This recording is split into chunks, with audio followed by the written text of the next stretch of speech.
I live by myself in a one-bedroom apartment. My building has 4 floors and I'm on the top. I've enjoyed living here for the most part, but I almost moved out after something that happened a while ago.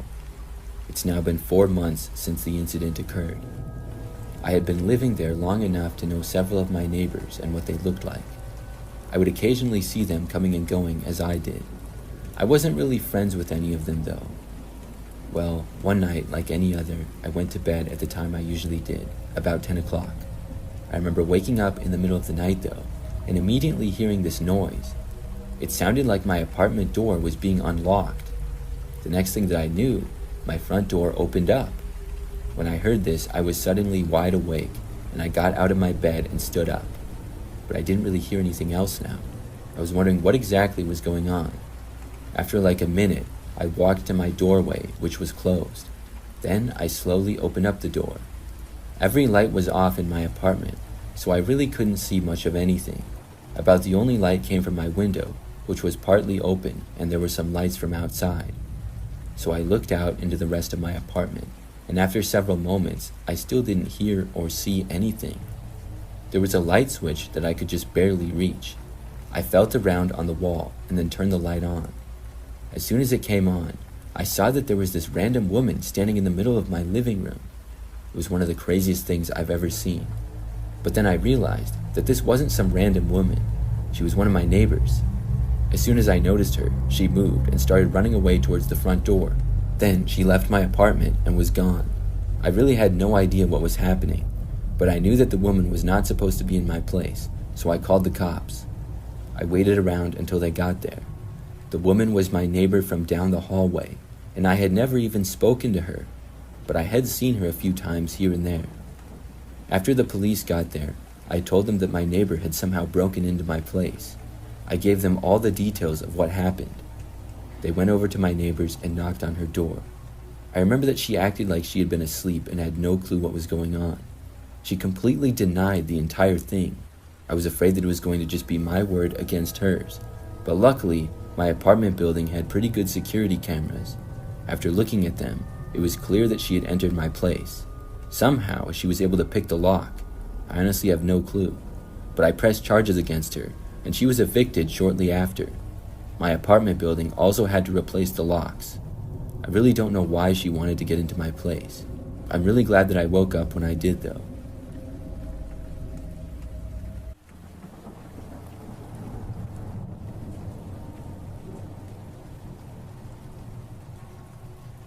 For a little bit of background to this story, I'm a female, and this happened when I was 12. I lived in this quiet residential neighborhood with my parents, and there was this park at the end of the street that we lived on. During the summers, almost every morning, I would walk my dog down to the park. My dog's name was Max, and he had lots of energy. It seemed like he could run for hours without getting tired. So luckily for me, the park that we went to was usually empty, and I would always let him run around for a while. Well, one morning, we went for our walk like usual. The street was quiet, and Max and I arrived at the park at the usual time. I remember that as he was running around, I noticed an ice cream truck going down the street. As it drove by, it stopped just in front of where the road turned. I could sort of see it between some trees. It seemed like an odd place for the ice cream truck to stop. I just kept my eye on it, and the truck sat there for a little while. I couldn't really tell who was driving, but it didn't stop and open up to sell ice cream. After that, I decided to stop looking at it, and I focused my attention back on Max. A while later though, I noticed that the truck was still there. I stayed at the park for maybe 30 minutes, and then finally went to leave. When I did, I noticed then that the truck was now gone. I would have had to walk sort of in front of it to go home. So the next day, I went back to the park at around the same time. Once again, it was just me and Max there. This time, I noticed the ice cream truck again. It didn't stop though, but drove by very slowly. After that, I didn't see it for the rest of the day. But the following day after that, I saw it again. I was at the park again with Max, just like usual. This time, I saw the truck approaching, and then it parked in the same spot as before. After the truck parked, for a while, nothing happened. Then I actually noticed a guy getting out. But what happened next was very strange. He walked down the street a little, and then appeared to go in a neighbor's yard. After that, he went completely out of my sight. But several minutes later, I noticed the man again. He was entering the park that I was in from the opposite side. This would have been the complete other side from the one that his truck was parked on. When I saw the man, he was walking straight for me. After getting within maybe 20 feet, he said hi to me. I was sitting on a park bench, and I had Max on a leash. The guy started asking me questions about Max and stuff. He was pretty nice, but then the guy asked me if I needed a ride home, which seemed strange. Of course, I said no to him. He stayed there and continued talking to me. Then the man said that he too had a dog and wanted to know if I wanted to see it. I said no thanks, wondering how that would even be possible. Then I got up and said that I had to be getting home. We started to walk away from the man. I would have had to go by his ice cream truck, and he started to walk after me. I didn't look behind me, but I could sense him walking. At one point, about halfway out of the park, Max turned and started barking at the guy. I didn't look. We just kept going. Soon, we made it back out into the street. Then I heard the guy cross over. I glanced back and saw him getting into his ice cream truck.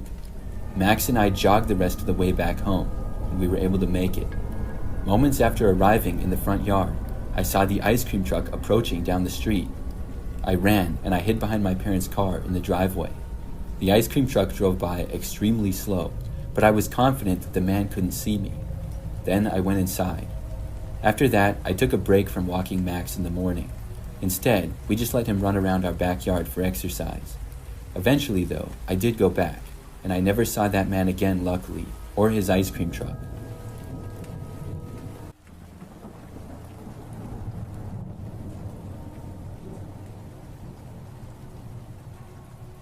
This story happened 5 years ago.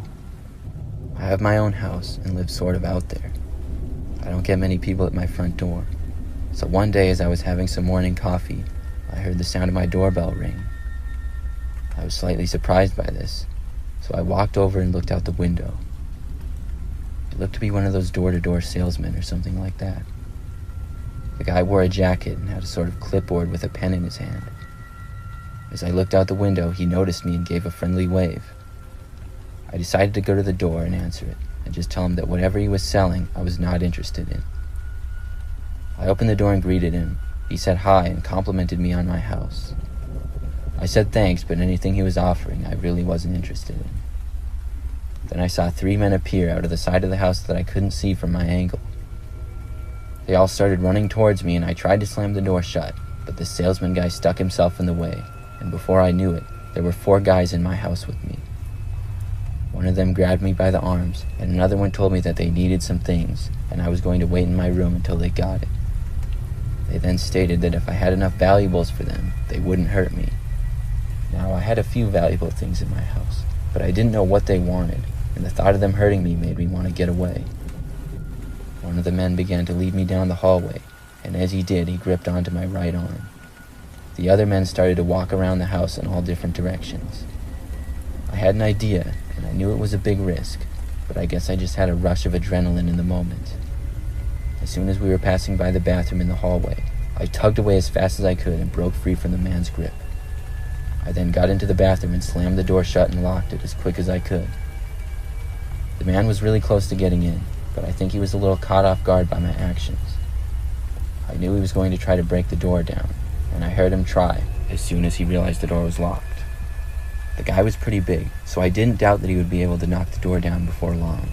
So I quickly opened up the bathroom window as fast as I could. It took me a little while, probably about 30 seconds, but once I did, I was able to just barely squeeze out the window and get outside. Once I was outside, I began to run as fast as I could towards the neighbor's house. It took me a while to get there, and I'm pretty sure one of the men went out of the house to chase me, because I heard running in the backyard, but I sure didn't stop to look. I finally got to the front door of one of my neighbors and knocked on it as loud as I could and fast. I looked around but didn't see anybody coming after me at the moment.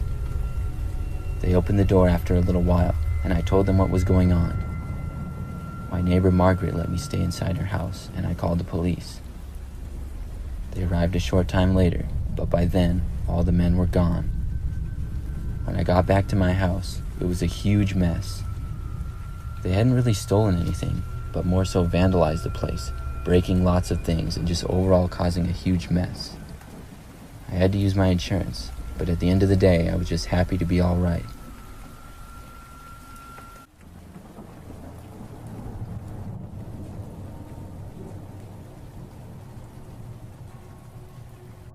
I've been on the deep web many times before, but the creepiest thing that ever happened to me took place about a year ago. One night, I was especially bored, and I was in a chat room where a user sent me a link to a game. He said it was a sort of code-breaking game, and I had heard about some of those in the past, and I wanted to know what they were like. When I got the link, I clicked on it, and it led me to an all-black screen with yellow letters that said "Begin." I clicked it, and nothing happened for quite some time. There was just text on the screen that said "Wait." It took a few minutes, but finally the game started. Things started out relatively normal.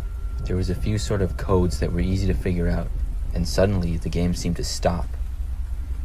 The screen just went black, and it was a little strange, but I moved on at that point. I got off my computer and went to do other stuff. 2 days went by, and I got a random letter in the mail. I opened it up to see a blank white piece of paper folded up. When I unfolded it, it revealed a web address. I went on my browser that I used to access the deep web, and I typed in the address. I realized that it seemed to be a continuation of the game that I had been playing. It had a button on it which I clicked. Then it started playing a video. It was a surveillance video of some kind. The more I watched it, the more I could tell it was a Walmart. The video followed someone walking into the store eventually. It was security camera footage, so the quality wasn't the greatest, but after about 5 seconds, I realized the person it was showing was myself. I had been to the store the day before, and the video followed me throughout the store, and even showed me checking out and leaving.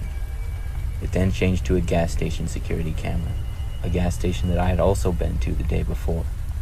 It showed me getting gas and once again leaving. The video then ended, and after that the web page went all black. Text then appeared on the screen saying, "Level 2, and then an option to begin. I didn't have any interest in playing this game any longer, and I exited out of my web browser. I was pretty creeped out, but I knew the dangers of the deep web, and that these sort of things could be done, so after that, I decided to stay away from it for a while. I do sometimes wonder, though, what Level 2 was.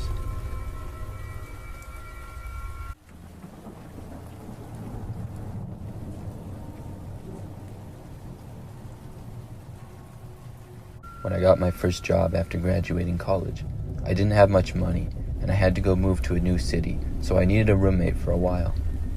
I was desperate, so I put an ad out that I needed a roommate, and I basically took the first guy to respond and got a place with him. His name was Michael, and when we met, he seemed like a pretty normal guy. He was roughly my age and was nice, but a bit quiet, and overall I didn't think it would be a problem living with him. The apartment that we had was on the 4th floor of a 6-story building. It had 2 bedrooms, one at each end of the hallway. It also had a bathroom, kitchen, and a living room that we shared. Over the first few weeks, I was mostly busy with work and didn't really talk to Michael much or see him. He would mostly just be in his room with the door shut, and I didn't have a problem with that. I did occasionally try to have conversations with him if I saw him out of his room, but he seemed like a pretty private guy and never really talked much about himself. Still, this didn't really bother me much, because as long as he paid his half of the rent and didn't mess up the place, I had no reason to complain. That's why on one night, about a month into living there, I woke up in the middle of the night at 3 a.m. I looked around and was really surprised to see Michael standing in the doorway of my bedroom. He seemed to be looking at me. I said, "Michael?" He stood there for at least 10 seconds just looking at me before saying that he wasn't sure if I was awake or not. He wanted to know if I had a pair of headphones that he could borrow. I told him I didn't, and then he walked away. I laid there really confused for a few minutes before finally falling back asleep. It really wasn't like him to do something like that. Overall, it was weird, but it was really nothing that strange. But just a few nights later, I woke up in the night again, but this time I saw Michael actually inside of my room. I watched him walk out of my room and back down the hall. I don't think he saw me at all, and I ended up just falling back asleep again.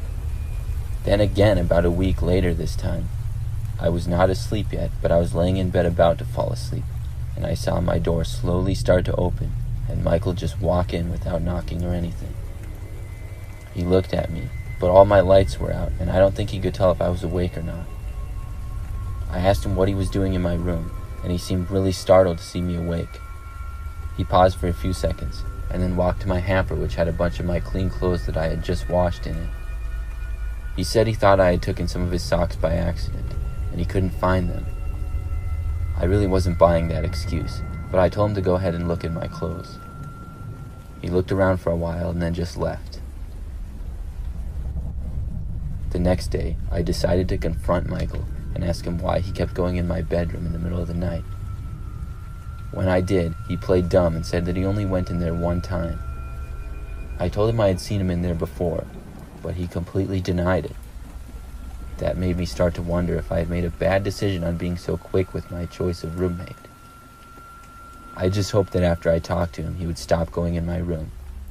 And it seemed to work because I didn't wake up or see any evidence of him being in my room for probably about a month, which was nice. But then one night, I once again awoke, but this time saw Michael literally standing over me at the end of my bed. When I saw it, I jumped back. Michael looked very startled as well and immediately ran out of my room. This was the last straw for me, and I decided that the next day I was going to look into moving out of that apartment and getting locks for my door in the meantime. But the next morning when I woke up, Michael was gone and all of his things were gone from his room. I had never really been in his room before, but his door was wide open and there was nothing in it at all. The only contact I had for Michael was a phone number. I called him and then texted him, but I never got an answer. I looked him up online but couldn't find him anywhere on social media. He kept paying his rent every month the same as always until our lease ended. I never did end up seeing him again.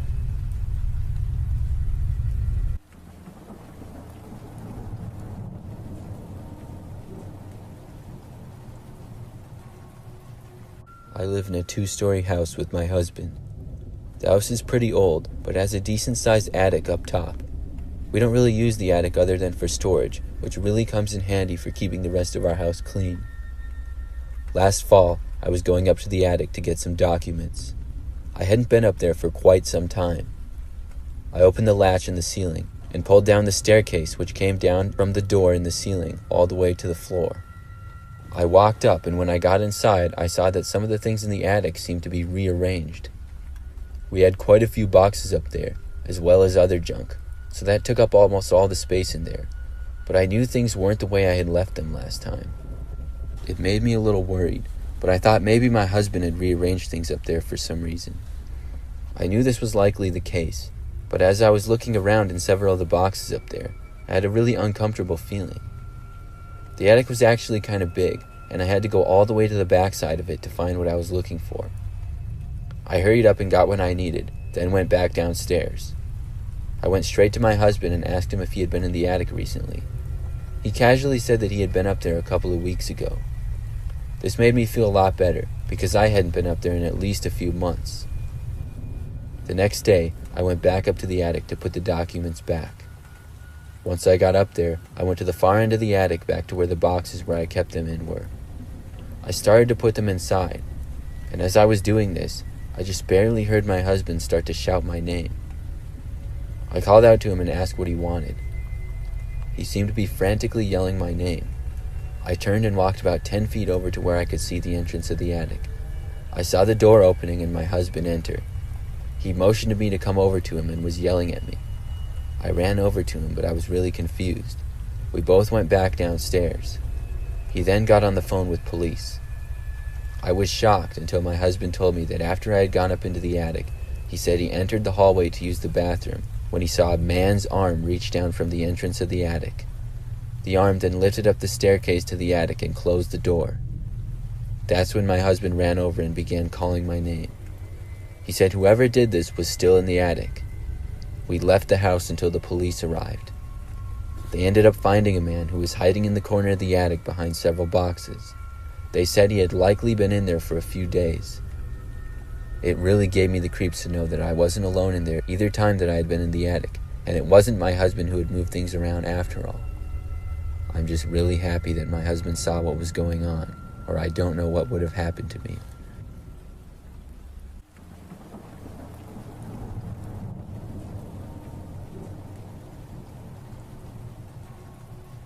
A couple of years ago, after graduating from college and living in an apartment for a couple of years, I finally bought my first house. It was sort of small but had 2 floors and a basement. I got a pretty good deal on it because it needed a little bit of work, but over the first few months, I got a lot of improvements done. Anyways, one day after work, I was going down to the basement to do some laundry. The basement was mainly unfinished, but I did have some extra furniture and a few boxes down there. As I was passing by the main room of the basement to the laundry room, I thought I noticed something out of the corner of my eye. I stopped in place and looked over. Then I leaned down to get a better look. When I could get a better angle, I saw that there was a man hiding underneath a table that I had sitting in the basement.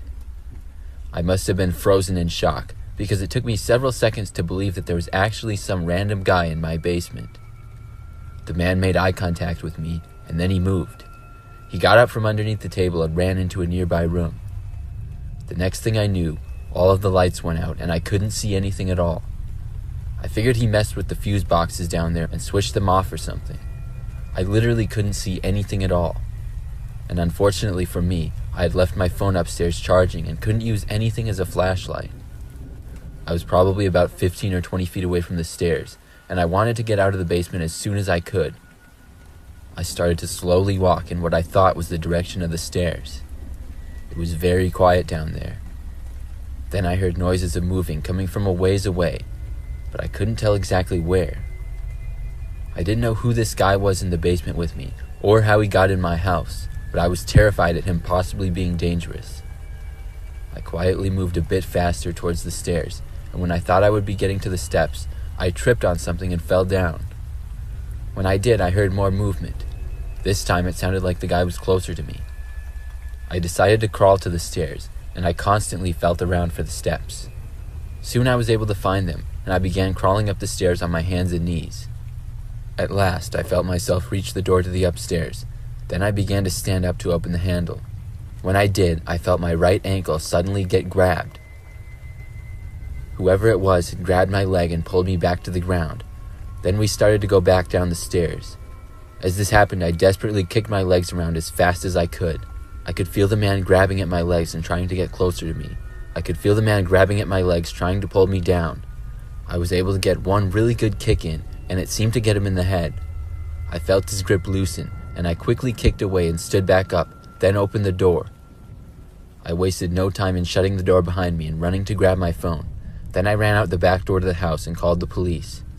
I didn't stop running until I was off of my property and in the street. The police said they would have someone there within a few minutes. I continued to move away from the house though, because I didn't want to take a chance on seeing the man again. I didn't even care if he left. When the police arrived, sure enough, the man was gone, and my front door was left open. I don't know how the man got in my house or what he was doing down there, but those were probably some of the scariest moments of my life that day. I was very careful to always lock my doors after that, and I only lived in that house for a few more months before moving.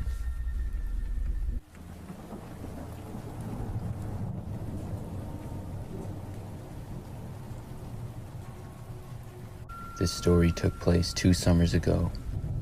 I was walking my dog Albert one night after work. It was something that I did almost every day. Usually I would walk Albert earlier, but I had been working late that day, so I went out just as the sun was setting at about 8:30 p.m. or so. I would walk around the neighborhood and into some other neighborhoods that were close by. It was a pretty nice area with a lot of houses, and normally I'd see a few other people out walking dogs and such, but at this time it was pretty empty. I went about 30 minutes out, but before turning back, I let Albert run around in the grass a little. As I did, I noticed something off in the distance. It was someone wearing a clown costume. The costume was really well done. He was wearing a whole clown outfit, and instead of a mask, appeared to have his whole face painted, and was also wearing a wig. It seemed really weird to me immediately, because it wasn't Halloween, and he didn't appear to be with anyone. He just seemed to kind of be walking up and down the street. Unfortunately for me, I had to walk past him to get home. I waited there at the park for a few minutes to see if he would walk away first, but then Albert seemed to notice him and let out a few barks. Albert is a French bulldog, so he's pretty small and not very intimidating, but he still likes to bark at people a lot. As he did, I saw the clown stop walking and turn his head over to look at us. He then turned his head back and walked away. Once he was gone, I headed back with Albert. I didn't notice the clown at all anymore until about 10 minutes later. I heard the sound of someone walking behind me, not very close, maybe about 100 feet back or so. Immediately, I got a bad feeling that it was the clown. I didn't want to stop and look behind me, so I just kept walking until I got to the next street corner, and when I did, I casually looked behind me to see that it was in fact the clown that was walking behind me. I continued to walk home with the clown tailing a far ways back. The longer he followed me and the closer I got to home, the more nervous I became. For a few minutes, I didn't hear the clown at all, so I turned around and was relieved to not see anyone. But just a few minutes later, I heard the footsteps once again. Then, out of nowhere, I heard the sound of the footsteps change to the sound of someone running. I looked behind me and saw the clown running directly at me and Albert with a huge, creepy grin on his face.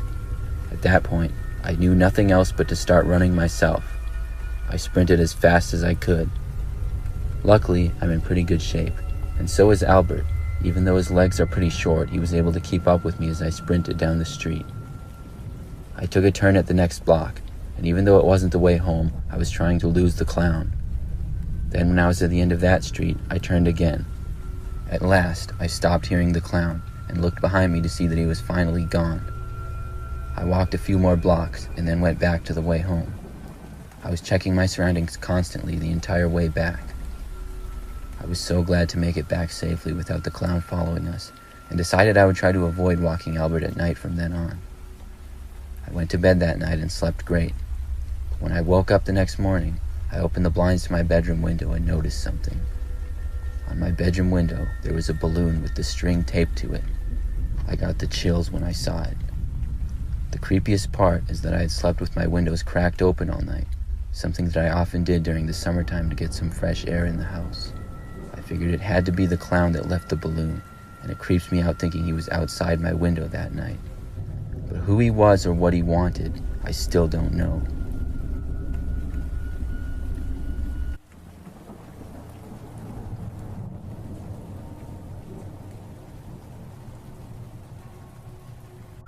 I used to work at a GameStop. The time that I worked there was for about 6 months, roughly 5 years ago. The GameStop was located on the end of a little strip mall in a pretty popular shopping area in town. The job was pretty good for the most part because I liked video games a lot and I knew a lot about them. Anyways, a few months into the job, when I had gotten the hang of everything, I started to work nights, which was the busier shift. I generally worked from sometime in the mid-afternoon until 9 p.m., which is when we closed.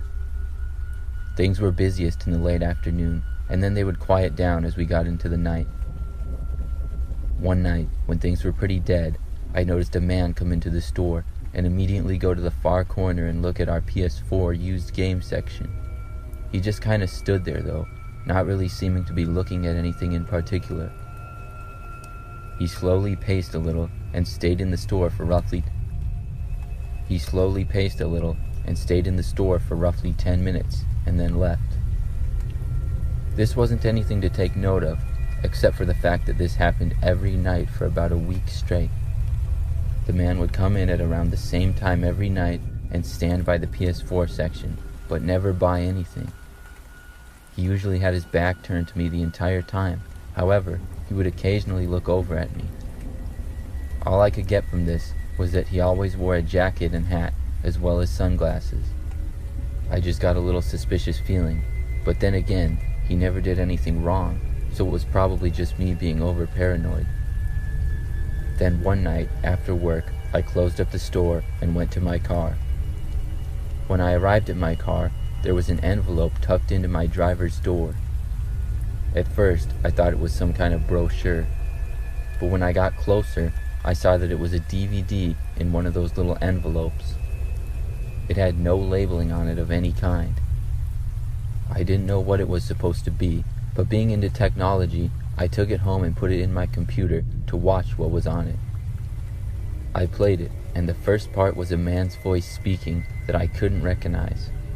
And the sentences that he was saying weren't making any kind of sense at all. This continued for several minutes. Then the video switched to a recording from a car. It appeared to be a video taken from the back of a car at another car driving.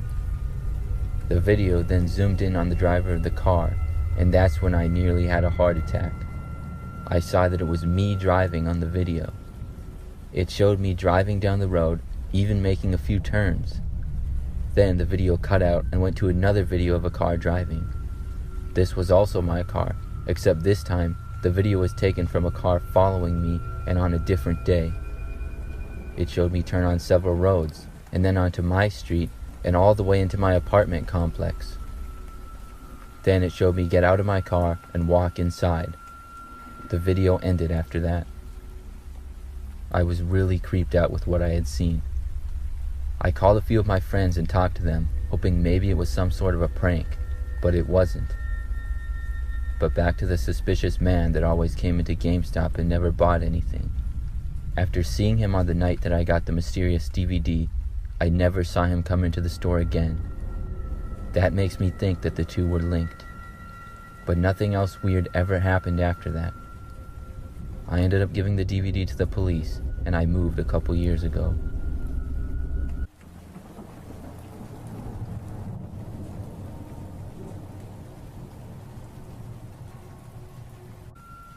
About 5 years ago, my best friend asked me to watch her dogs for her while she went out of town for vacation. She was going away for a week and had 3 dogs. I know this is bad, but I don't know exactly what kind of dogs they are. They're a mix of a few breeds and are kind of small, but I'm not really a dog expert. Anyways, I got all the instructions on when to feed them and when to let them outside, even what time they usually went on their walks. I was happy to take care of them because my friend had her own small house and I had 2 roommates, so it was nice to get away on my own for a bit. The first day and night went great with no problems at all.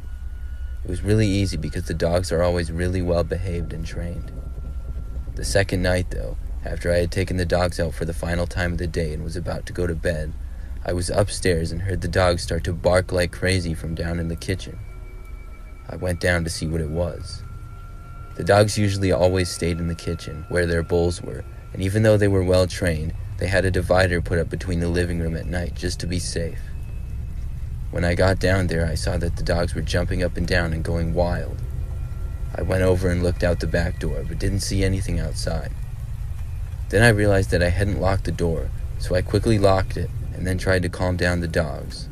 They must have seen some sort of animal or something is what I was thinking, because they usually didn't bark so much. Finally, I was able to calm them down and they were quiet again. I went back upstairs and laid down to go to sleep. I fell asleep for a little while, but woke up again not much later to the sound of the dogs barking again. I went downstairs and saw them once again jumping up and down and barking. I looked around outside and still couldn't see anything. I watched the dogs, noticed that they weren't necessarily barking at the back door, but more so at the closet door that was inside and next to it. I got a bad feeling about this, but I decided to open the closet door. I walked closer and I knew it would be empty, but I just wanted to open it for peace of mind.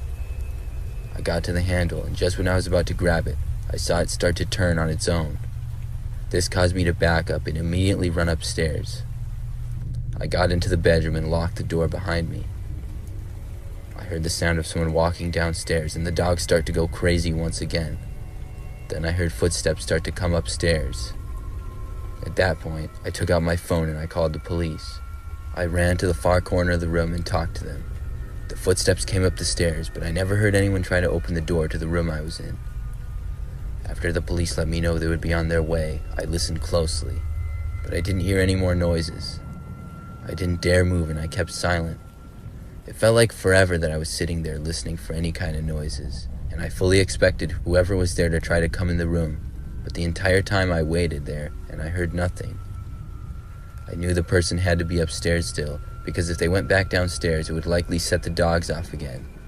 Finally, I heard the sounds of police arriving coming from downstairs. They made their way into the house through the back door, and the dogs started barking once again. The police went upstairs, and I unlocked the bedroom I was in for them. Then I left the house as they searched the rest of it. After they were done searching the house, they said they couldn't find anybody inside at all.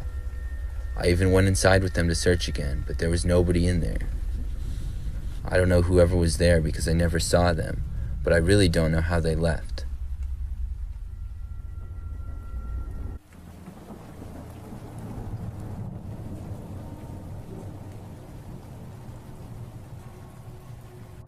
I used to live in this old apartment building.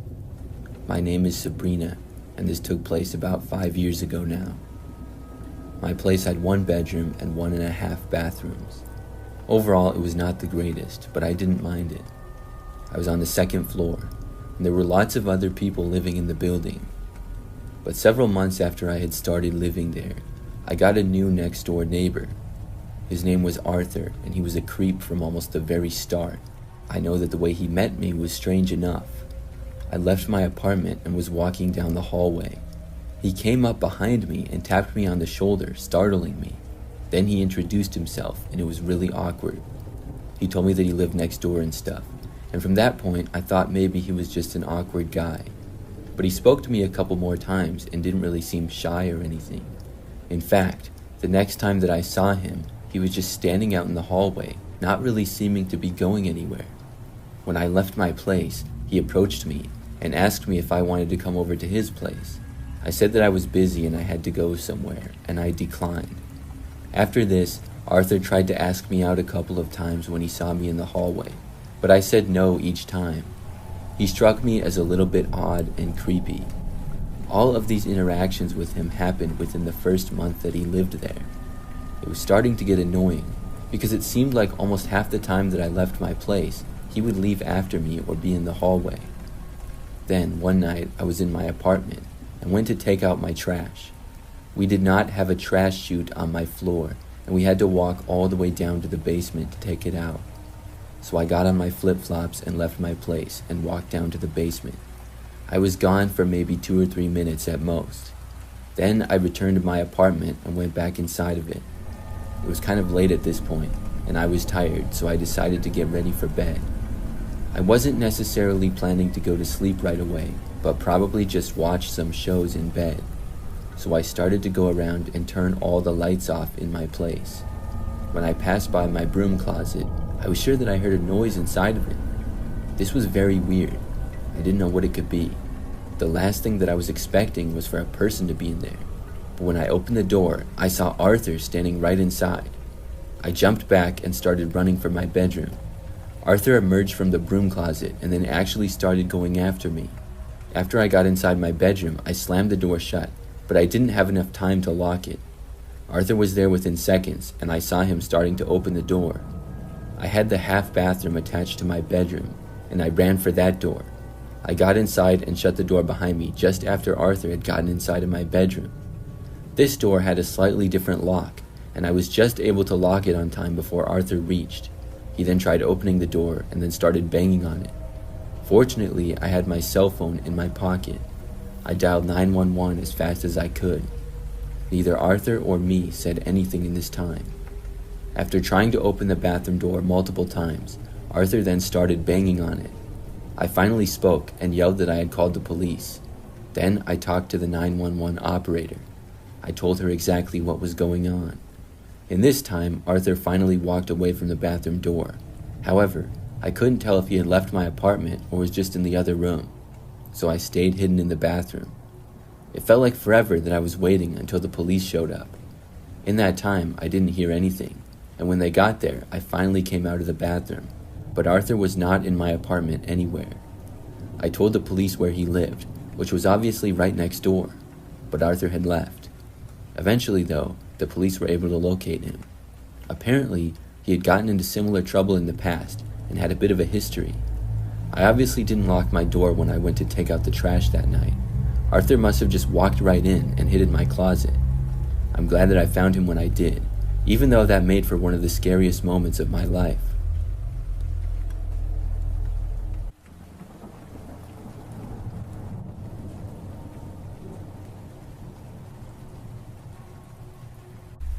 23 years old and recently graduated from college. I have a job, but I'm still living with my parents until I get a little more money saved up. In the meantime, I've been living in my bedroom in the basement. It's pretty nice, and I pretty much have my own space down there and have the whole basement. The basement is finished and has my bedroom along with the spare in the hallway. There's also a bathroom down there, and then a large living room area with a TV and such near the stairs to the upper level of the house. One day I had gotten home from work at about 9 p.m. and went down to my room to just relax and watch some Netflix. My parents were gone, so I was alone in the house. I got some food from upstairs and then went down and started a show. I would guess maybe 30 minutes later, I suddenly heard the sound of glass breaking coming from upstairs. I paused my show and listened closely. Could it have been my parents? I listened for their voices, but I didn't hear anything. Then I started to get a horrible feeling. I froze and started to hear footsteps walking around from upstairs. I then heard a voice, but it wasn't the voice of any of my parents. It was a younger sounding man's voice, and then another man's voice. I couldn't make out anything that they were saying, but I could just barely hear the sounds of their voices. At that point, I knew someone had broken into our home. I got out my phone and called the police as quietly as I could, reporting a break-in. I told them to hurry, and they told me they would have the next available police come to our house. Then all I could do was wait. I heard them moving around upstairs, and I was afraid to make a sound. I sat there on my bed hoping they wouldn't come downstairs, and it sounded like they weren't going to. But then about a minute later, I heard the noise of someone walking down the stairs. Each step that they went down, I panicked more and more. When they had reached the bottom, I realized the possible danger that I was in, and I quietly went to my closet and hid inside of it. I closed the door as quietly as I possibly could. Being in there made it harder for me to hear where the men were, but if I listened really closely, I could sort of tell. I heard them walking around, and eventually they made their way to the hallway. My heart started racing at probably about the fastest rate it ever has. I heard footsteps get to the end of the hall where my bedroom was. Then I heard the door open. I closed my eyes and held my breath. But shortly after it opened, I heard footsteps walking back away. I continued to hear them walk around downstairs for a bit. Then I finally started to hear police sirens. The men then went back upstairs, and I stopped hearing them completely. The police arrived a few minutes later, and I finally left my bedroom. As I got out, the police told me they were in pursuit of the vehicle that the man had been in, and later that day they ended up being caught. They had broken in through an upstairs window and stolen several valuable items we had in our house. I guess they didn't see anything worth taking in my room, because they seemed to just open the door and then walk away. My parents were shocked when they got home, but they were overall just glad that I was all right.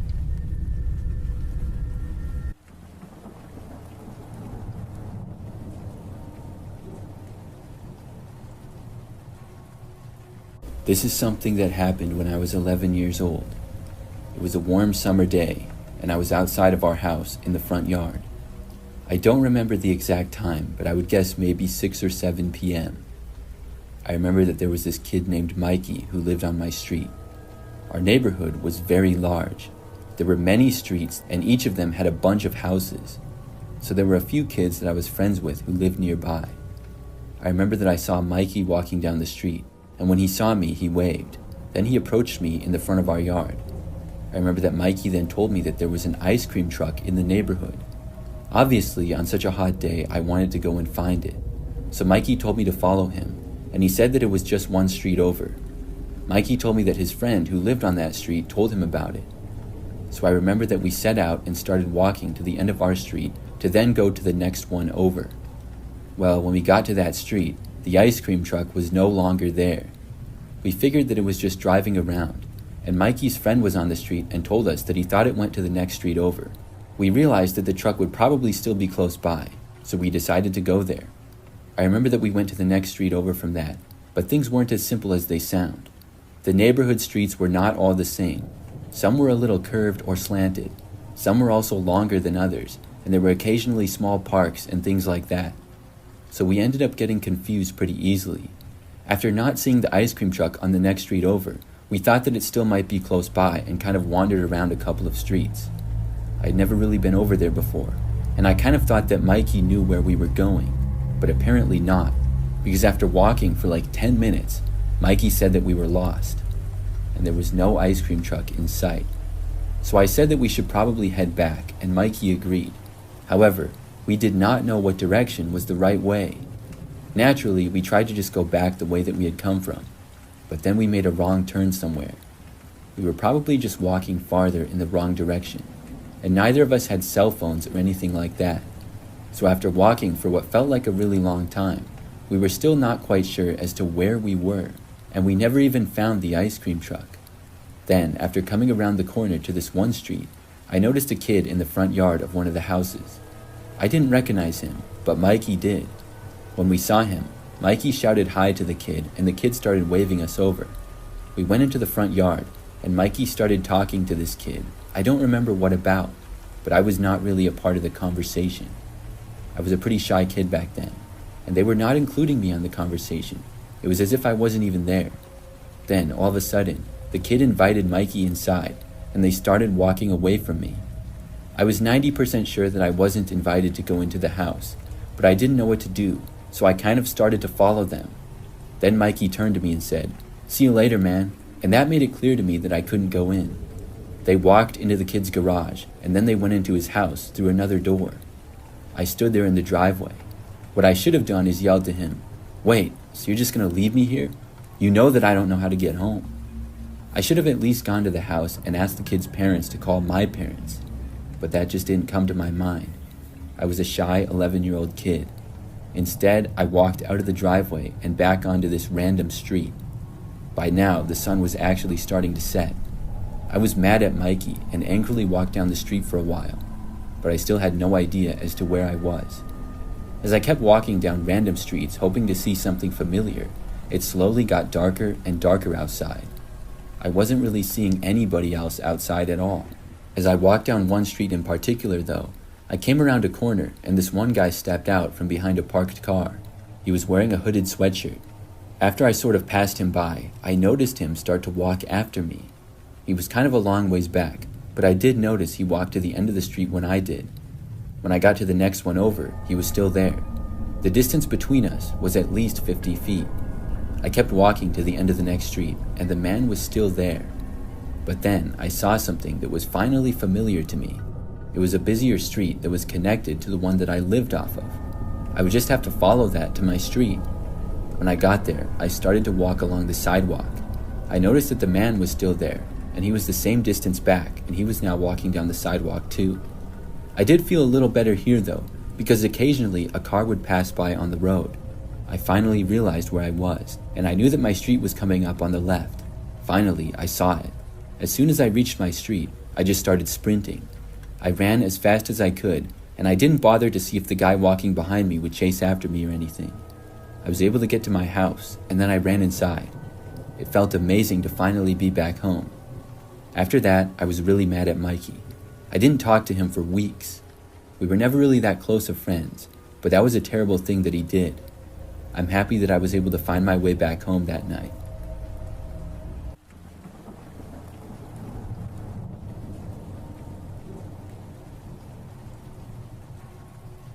This is the story of my first roommate in college. I was a freshman at a decent-sized university in Ohio. I got a random roommate for my first semester in the dorms. He immediately seemed a little odd to me, just kind of the way he talked and acted in general. Nothing that crazy, but he just stuck out to me as a little strange. Still, I tried to make the most of it, and would talk to him here and there. I was able to make friends rather quickly at school, and within about a month, I sort of had a group of guys that I would hang out with regularly. My roommate, on the other hand, never really seemed to leave the room, other than to go to class. I would sometimes offer him to hang out with the guys, but he would always turn it down.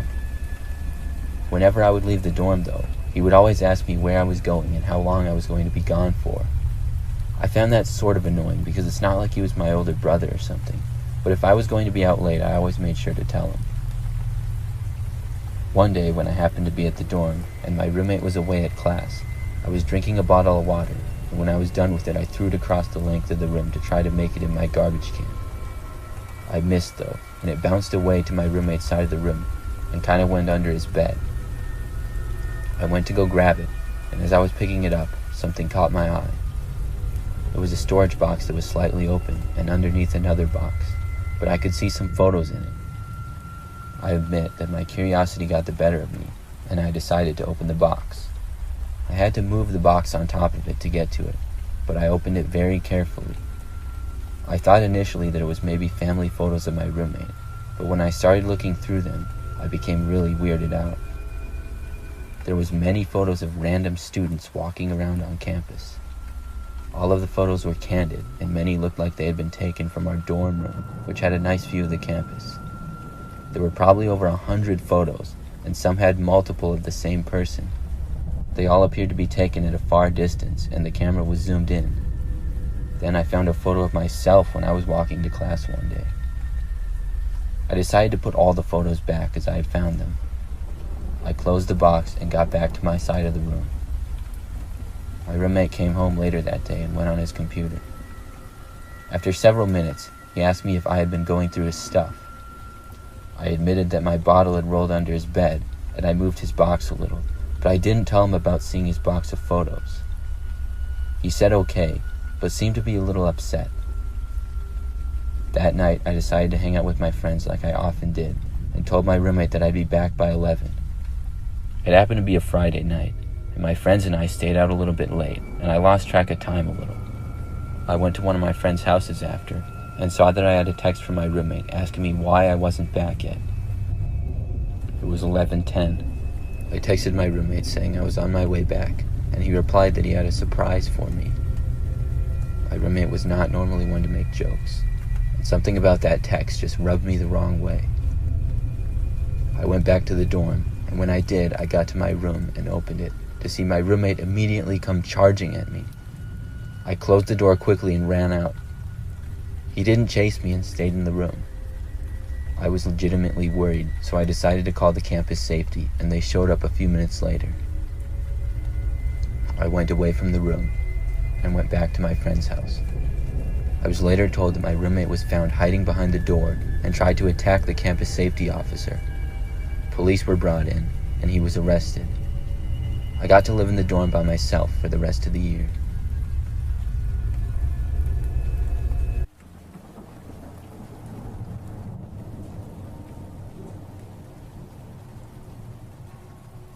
This story happened many years ago when I was a kid. If I had to guess, I'd say I was maybe 12 years old. My family lived in a pretty average house in a big neighborhood. We had one level and then a basement. I was always kind of scared of the basement because I was a kid, and it would usually be dark down there. Overall, it just seemed scary to me. We didn't really use the basement much for anything other than storage, though.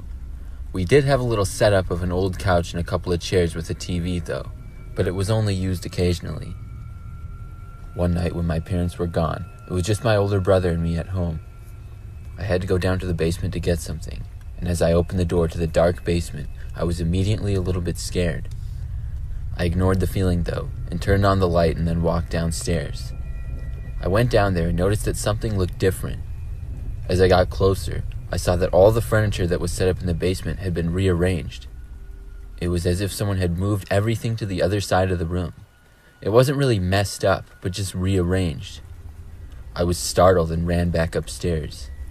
I asked my brother if he had rearranged things in the basement, and he shook his head and told me no. I told him to come downstairs and look with me, so we both went downstairs and saw how everything was rearranged differently. My brother told me that he had just been down there the day before, and it wasn't like that. We both agreed how it was really strange, but knew our parents must have done it. When they got back home later that night, we asked them, but to our surprise, they said they hadn't moved anything at all. We all went back downstairs once again. When we did, everything was back to normal. All the furniture and everything was just how it had been before. My dad went around and looked everywhere and said everything seemed to be perfectly in place. Nothing else like that ever happened, and my family only lived there one more year before moving. Still to this day, though, I always wondered what exactly happened down there.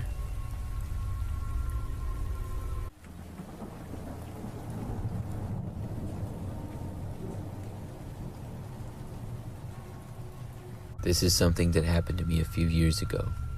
When I tell the story, most people still don't believe me, and I wouldn't have believed it myself if I wasn't there. It all started when I was traveling about halfway across the country to visit some of my family back home. I lived a few states away, and I liked driving back home instead of flying because it was always a fun drive through a beautiful part of the country. Anyways, I would usually have to stay 1 to 2 nights in a hotel depending on how long I drove. This time I was planning to stay 2 nights. Some of my friends had been using Airbnb a lot when they traveled, so for this time I decided to give it a try. I found this cool little house that was very affordable for me and looked to be almost in the woods. It had the feeling of a cabin, and when I got there I could see how isolated it really was. I arrived a little bit early, but it was still dark out, probably like 8 or 9 p.m. I got inside to see that it was a really nice place, but it also appeared to be pretty old. I basically just had some food and then got ready for bed. But the whole time I thought I could hear some noises coming from somewhere inside the house. I knew I was supposed to be the only person there, so I got a little bit concerned. It sounded very faint, but was almost like a tapping or a knocking. I figured it was something from outside, but once I got upstairs, I could hear it a lot better. It definitely sounded like someone was in the attic making noises. I thought it was probably a squirrel or maybe a mouse because of how this house was out in the wildlife. I did my best to ignore it. It would stop occasionally and then start up again. It would stop occasionally and then start up again. Sometimes it would be louder or faster, and then would slow back down or stop completely. I knew I was just staying there one night, so I got into bed and tried to fall asleep. The noises kept going though, and I found it difficult to relax. Then I thought I could just barely hear the sound of someone talking. I decided that for my own peace of mind, I would go up into the attic and take a look around to see what the noises was so I could finally relax and get some rest. I walked over to the hallway and found the latch for the attic. I opened it up, and with a chair I stood on it to see inside. As I was opening the latch, I could hear the noises starting up again. I looked inside, and what I saw next shocked me. About 10 feet away, there appeared to be a really short man tap dancing. He was wearing a suit and a tie, and had a huge smile on his face. He then turned and looked at me, and as he did, he backed away and then seemed to just disappear. I think I went into shock for a few moments, but once my brain was finally able to compute what I had just witnessed, I immediately ran back downstairs, packed all of my stuff as quick as possible, and then left. I drove to a motel about 10 miles down the road and stayed there. Since it happened, I sometimes think I had to be dreaming or something, but I know that I wasn't. I've also never hallucinated or anything like that. It's something that will always puzzle me, but I know it sure creeps me out a lot.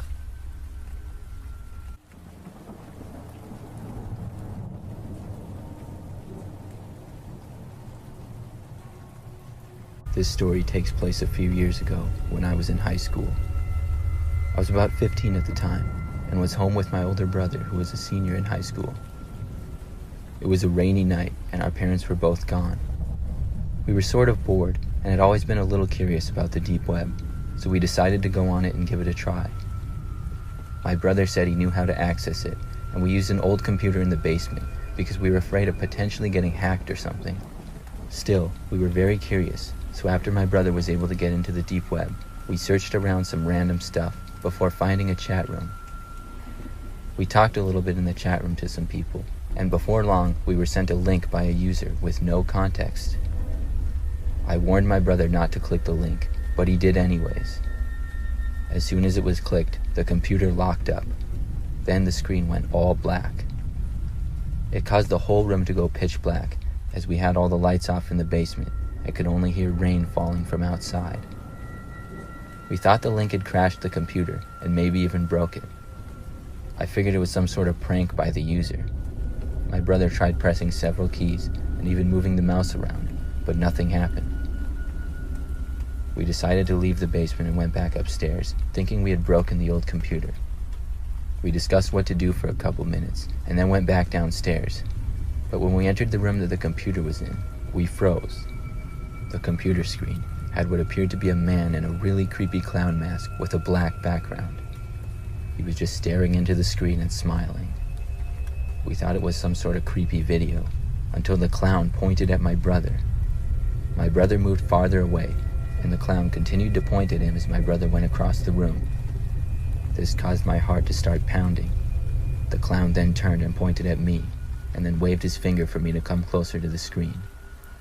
My brother then quickly ran up and covered the webcam that we had on our computer. Then he yelled at me to turn off the computer. I ran up and pressed the power button, but the clown stayed on the screen. Nothing was happening. I then went to the wall and unplugged the whole power strip from the wall outlet, and the computer finally turned off. We both had to take a minute or two to catch our breath. We left the old computer in the basement unplugged for a few days, but afterwards it seemed to work just fine.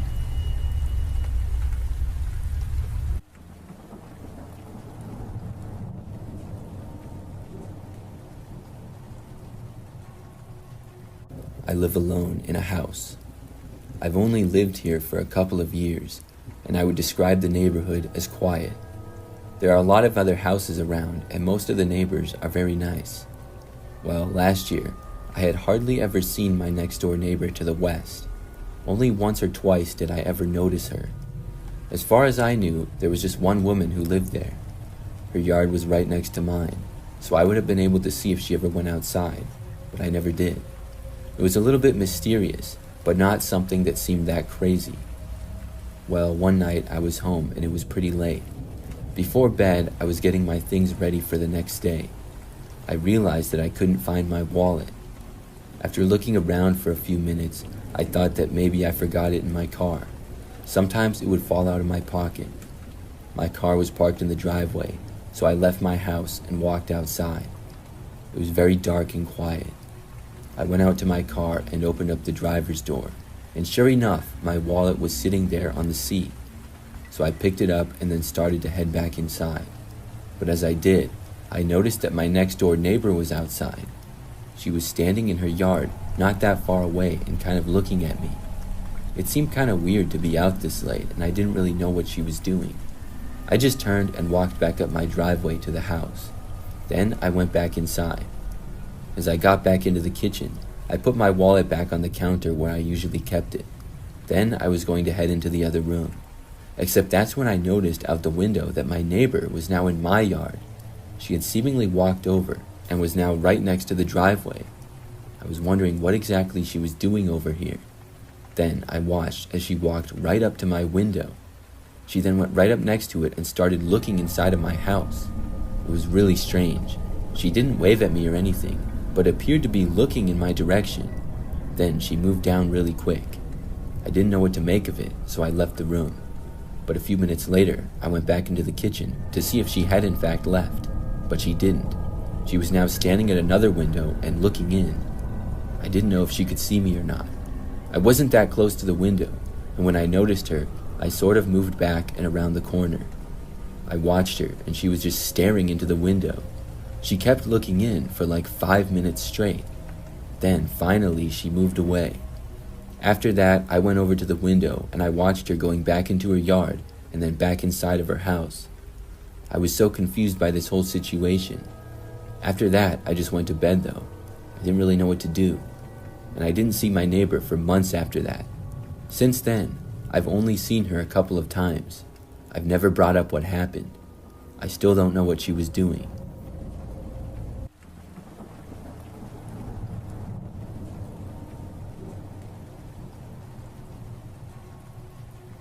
My wife and I live somewhat out in the country. It's not super out there, but we have a decent-sized yard with the woods on our property, and we don't have too many houses on our street.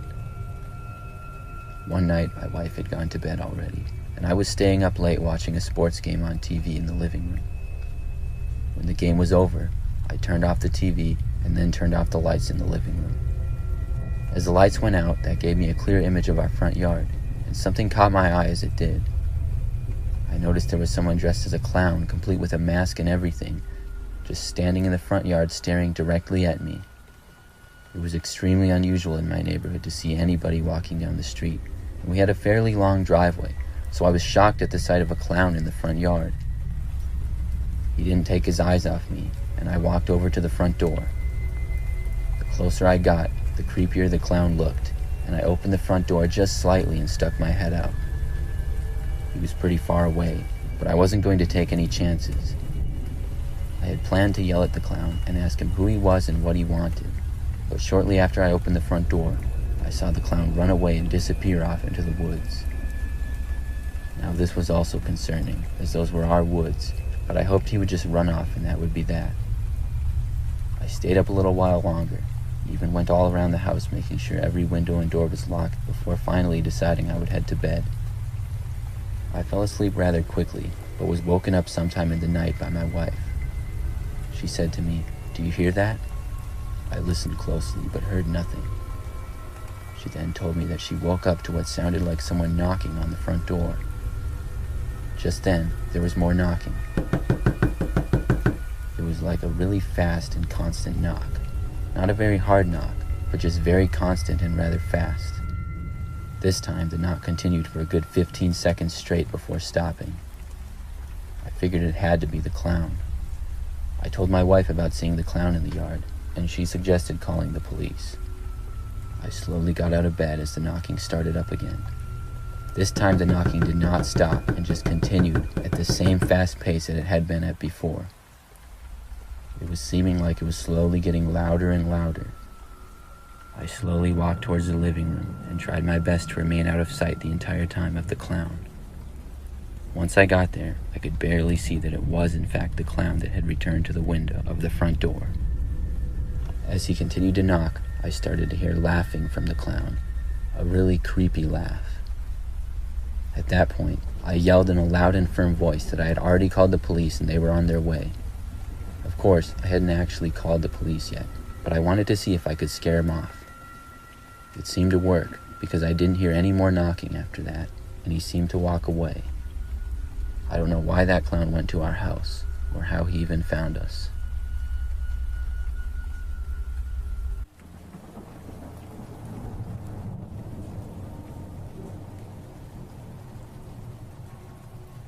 In December of 2020, I applied for a new apartment, deciding to move from my old one. The apartment that I applied for initially was leased to someone else before I could take my deposit in. I ended up getting the last apartment the management company had available. It was the same everything: design, price, owner, and area, but the difference was that the apartment numbers were different. I didn't apply for this particular apartment, so I didn't see it before signing the lease, but I did see the other one I applied for before being assigned this one. I walked into a complete mess of an apartment. The tub was rusted, the O-ring on the toilet was broken, causing a horrible odor to fill the apartment. The dryer connection was also clogged, so this caused the dryer to not even dry clothes. It also seemed like there was something growing through the hallway door, like a tree or something. This caused a hump in the floor. I complained daily to the management company and was in the midst of hiring an attorney, but after a month of complaints and calls to the management, in January of 2020, the management company offered me to change units. I agreed to move into the second unit, as it was up to my standard and in far better condition than Unit 2. I hired movers, set my deliveries to be delivered to the new unit, and my 18-year-old daughter and I started moving our few things I had from our old unit to the new one. The very first day after we spent the first night in the new unit, my daughter walked out to my car looking for something as we were preparing to leave for the day. I heard what sounded like rattling noises. I thought it was my daughter outside rattling the windows, trying to get my attention out of fear or an injury, so I began to walk to the front door. But then I realized the noise was coming from above my head. I stopped outside of my bedroom doorway and looked up, and the entry door to the attic was above my head, and it opened very wide. It was so wide that I looked straight up at the trusses in the roof, but I could not see who it was up there, so I yelled, "I don't know who you are, but I'm about to blow your brains out." Then I went and grabbed my gun off the dresser, and then the attic door slammed shut. The noise proceeded to go back the way it came, from the neighbor's side of the duplex. My daughter came back inside the house and saw me pacing with my gun in my hand and knew it was serious after taking one look at me.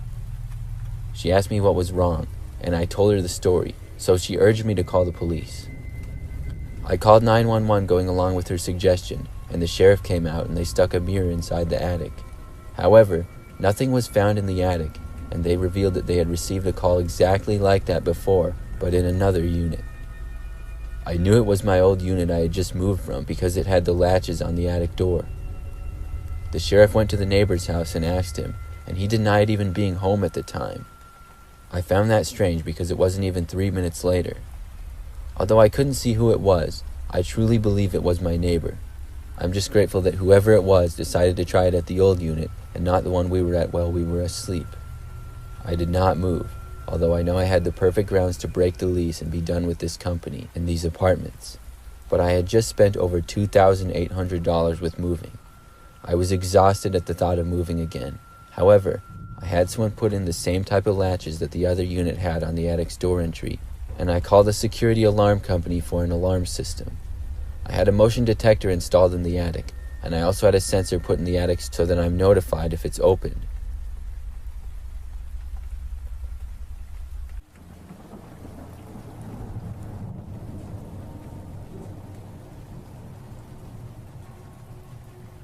This is something that happened back when I was a kid.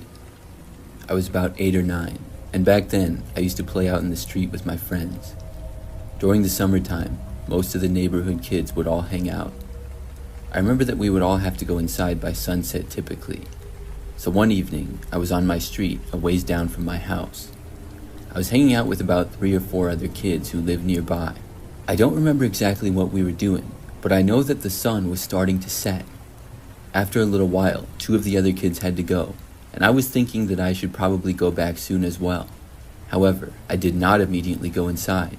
Instead, it was me and these other 2 kids who were still in the street talking. We were a ways down from my house, and normally the street would be really quiet and not very many cars would drive down it. I remember though, that right when it was really starting to get dark out, we saw this truck enter the street from the other end. We moved over to the side of the road and noticed that the truck was going very slow. Soon, we saw that it was an ice cream truck. It was also playing the typical ice cream truck music, except it was very quiet. The volume must have been turned almost all the way down. So as the truck approached, I personally had mixed feelings. I was always happy to see an ice cream truck in the summer, but something felt odd about it driving at basically nighttime with the volume so low. The 3 of us kids remained on the side of the street, and we were going to let the truck pass. I realized that most likely the truck wasn't going to sell ice cream at this hour. Except when the truck got close to us, it started to slow down even more. Then it stopped. The 3 of us just continued to stand there, now staring at this ice cream truck in the road.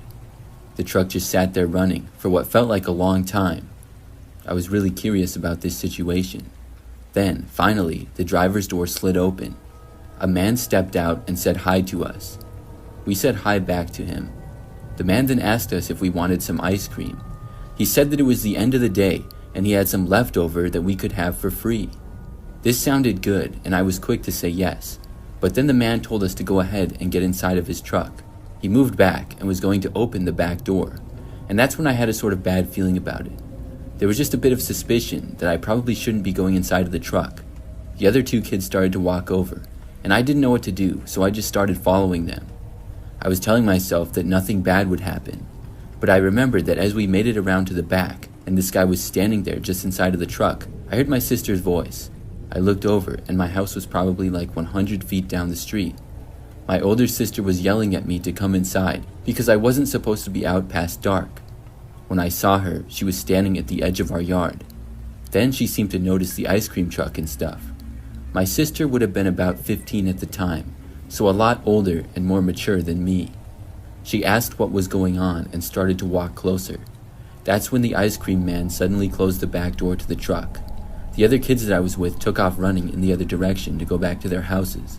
It all happened so fast. My sister then started yelling at me to get away from the truck. All 3 of us kids then ran away. Meanwhile, within seconds it seemed, the ice cream truck quickly started driving off. I got back to our house, and my friends went back to theirs. I then went inside, and my sister told my parents about what happened. They didn't let me leave the front yard without supervision for a few weeks after that, but I learned my lesson. After that though, I was always suspicious when I saw an ice cream truck.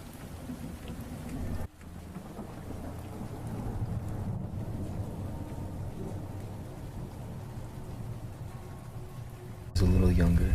I had just gotten my own place for the first time. and I went on the deep web for the first time as well. I had heard about it for a long time when I was a kid, and I guess my curiosity eventually got the better of me. When I went on, I searched for games because I wanted to know the kind of games that were on the deep web. I've always been a bit of a gamer.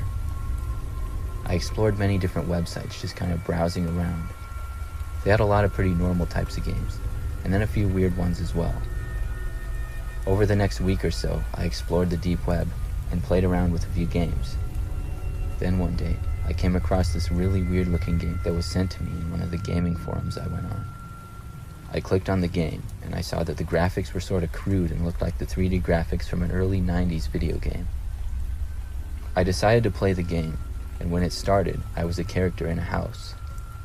I walked around the house for a little bit, and realized that the house in the game looked exactly like my house in real life. Obviously, the graphics weren't the best, but it was blowing my mind how accurate it was. Things from tables and chairs to where my TV and couch were was completely accurate. I was getting really creeped out the more I walked around the house in the game, and I didn't know how this was possible for anyone to know all this information. Then out of nowhere in the game, I saw another user come in. It was someone wearing all black and a ski mask, and they were in my house. I started to run away from them in the game, and then it started to glitch out really bad. The game ended up freezing up and then crashing about a minute later. The experience was enough for me to want to be done with the deep web. I ended up deleting the browser I had used to go on it after that. A couple of days later, though, I woke up in the middle of the night to a notification on my phone. It was my doorbell security camera detecting activity at the front door. I nervously clicked on it to see what it could be, hoping for nothing. But when I clicked it, I saw a man dressed in all black and a ski mask walking up to the front door. He just stood there for a little while and looked into the camera. He then waved slowly and turned around and walked away. I kept watching, but he didn't return. I stayed up the rest of the night, and since that incident, I haven't had any interest in going back on the deep web.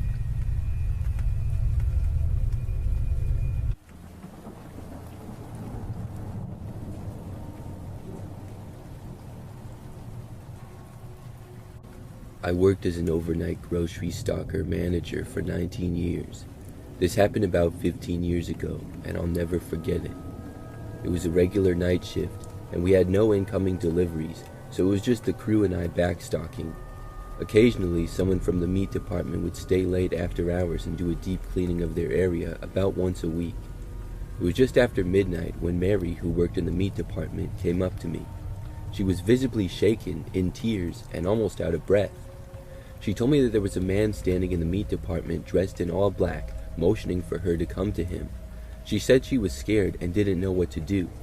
I told her to stay calm and grabbed another employee to check things out. We looked through the whole store, checking every aisle, the meat department, the back rooms. We checked everywhere, but there was no one. I reassured Mary that we had checked and there was nobody else in the store.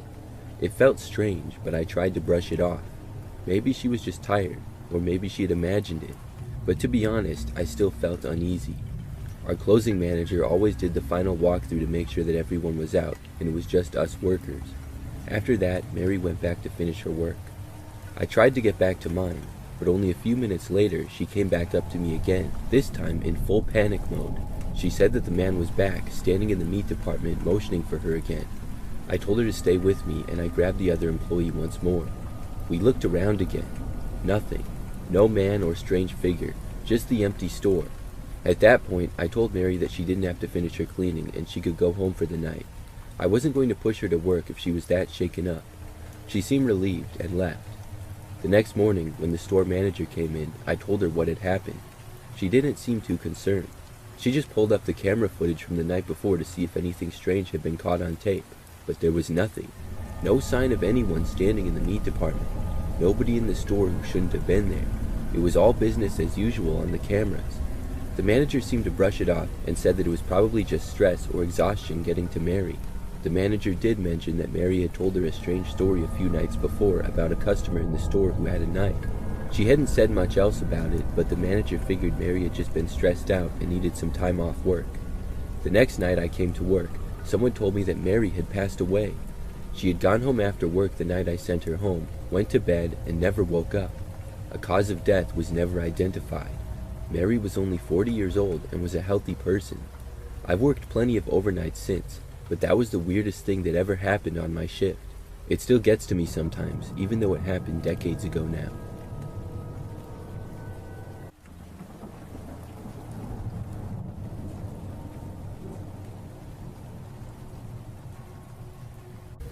This happened last summer.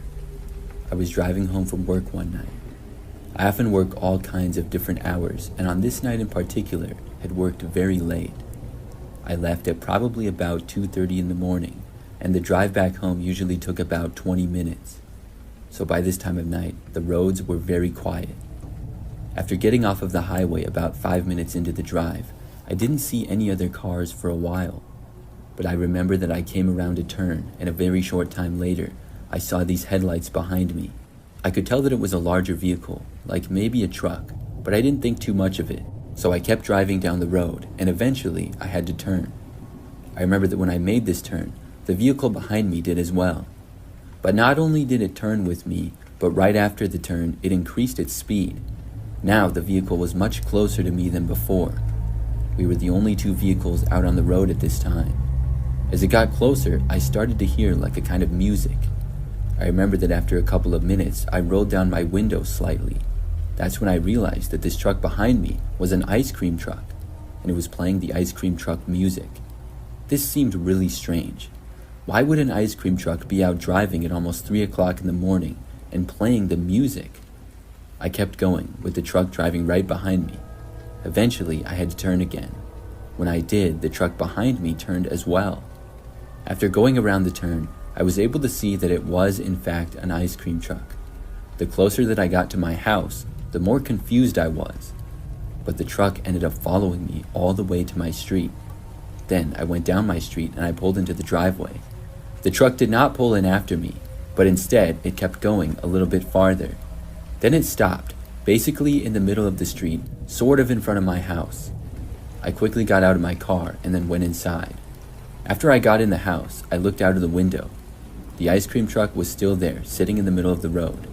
I could sort of hear the music playing, just barely. I watched the truck stay there for about 5 minutes. I was literally about to call the police on it, because it was very suspicious. But then it just started driving away. I was so glad to see it gone now. I thought that was the end of it. However, it wasn't. The next night, I did not have to work nearly so late. I wasn't followed home or anything, and I was able to be in bed by midnight. However, I remember after laying down and closing my eyes, before I could fall asleep, I heard this sound. It was coming from outside, and I could just barely hear it. Then I realized that it was the music from the ice cream truck. I went over to my window and looked outside. There, I saw the same ice cream truck, very slowly driving down the street. It was probably traveling at about 5 miles per hour or less. I couldn't believe it. This guy came back to my street. I watched the truck very slowly drive away and go out of sight. It took me a while to fall asleep after that, but the truck didn't return. After that, I never saw or heard it again. Looking back, it's still very confusing to me. I mean, why was there an ice cream truck driving around on the quiet roads at 3 a.m. anyways? And why did it follow me to my house? Then it came back to my street the very next night. I still don't have answers, but I'm just glad that I never saw it again after that.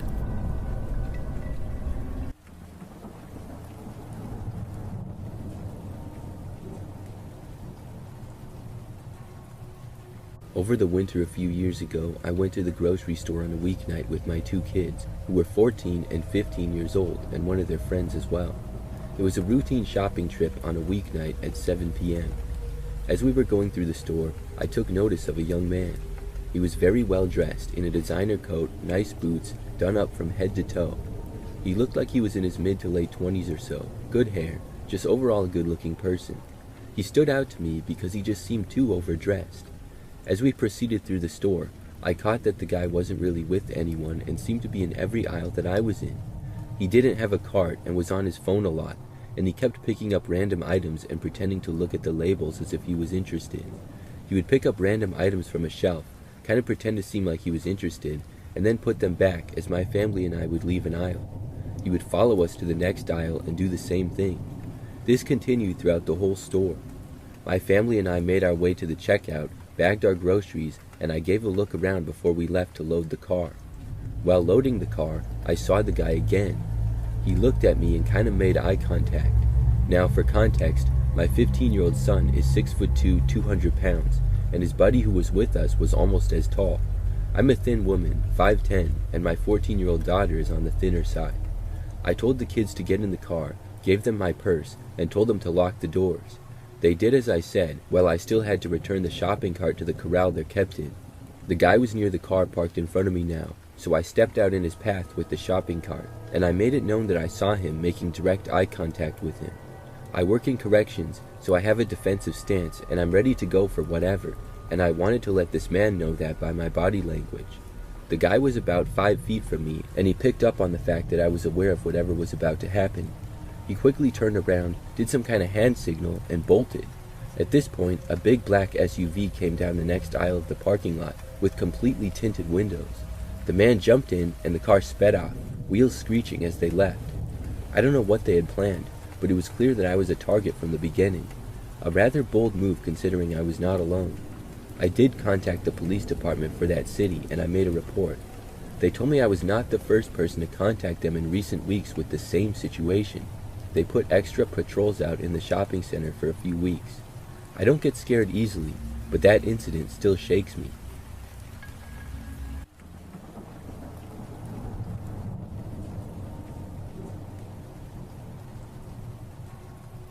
This story took place when I was in college. I went to a school in a different state from where I lived, but through a website, I was able to find a roommate beforehand that would be a good match for me. Her name was Annie, and she happened to have the same major as me. We were both females who loved animals, and we even talked about trying to maybe sneak a cat into our dorm. We got along great online, but when we first moved in together, she seemed a bit different. She just wasn't quite as nice, but overall that wasn't a huge deal. Over time, things got a little bit better though, and I enjoyed having her as a roommate.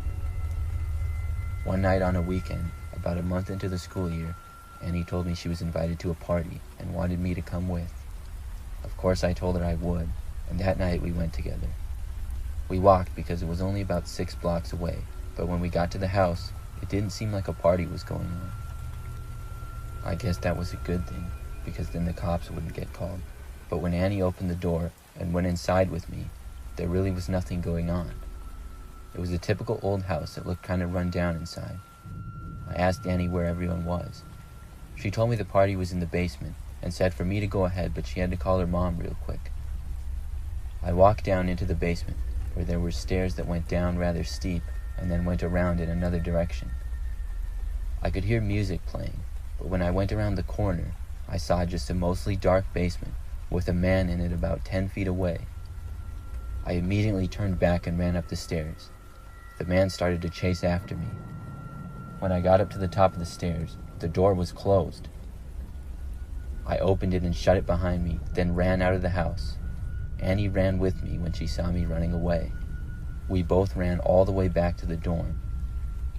I explained to her what happened, and then she explained to me that she had the wrong address. I wanted to call the police, but we realized that we couldn't because we were in the wrong house, and technically somebody chasing someone out of their own house isn't really a crime. But as time went by, I started to realize how things just didn't add up. I began to suspect Annie had set me up. 2 days after the incident, though, Annie told me she was moving away to a new room because she just needed to be by herself. She packed up all her stuff and then left. I never did see her on campus again. To this day, I think that she set me up. The way the door was closed when I ran back up the stairs, and how she had told me to go into the basement, and then how she changed rooms right after. I could be wrong, but I have my suspicions.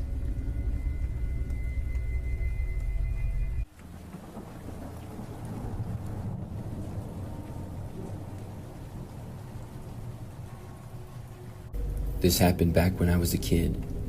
I don't remember every detail that well, but I will tell you what I can. I believe I was 10 years old at this time. I lived with my parents and 2 siblings in a pretty average-sized house. In our neighborhood, there were lots of other houses. I would often go out into the front or backyard and hang out with my siblings. So one time, I know that I was in the front yard, but I was by myself. I was playing with this dodgeball that we had, and I was kicking it around. I kicked it one of the times, and I guess it went a little far and ended up going out into the street. Now, the street that we lived in was usually pretty quiet, and there were not regularly cars driving down. My parents still always told me not to leave our yard, but I had to go to get the ball, so I started to run after it as I saw it rolling down the street. When I got out into the street, I was still a long ways from the ball. That's when I noticed a man standing on the side of the road near the sidewalk. He was a few houses down from mine, and he walked over and picked up the ball. There were a few cars parked on the side of the road as well. The man was standing like maybe he had gotten out of one. I went a little bit closer, and when the guy noticed me, he waved. I remember that I thought he would toss the ball back to me. I waved at him and held my hands out for the ball, but instead, he waved me over to him. Then, I walked the rest of the way towards the guy, and when I got to him, he asked me if it was my ball, and I said yes. The guy then unlocked the car parked near the side of the road that was by us. He then tried to get me to go inside of it. I don't remember exactly what he said, but I think he might have told me that he'd give the ball back if I went with him. I just know that while holding onto the ball, he got into the driver's seat and then opened up the back door. I knew better than to get inside of this guy's car though. I was still really confused. I wasn't really sure who this guy was and why he was here in the first place. After sitting in the driver's seat of the car and opening the back door, he then tossed the ball into the back seat. He motioned for me to go in, but instead, I just turned and ran back towards our house. I knew this guy was trouble.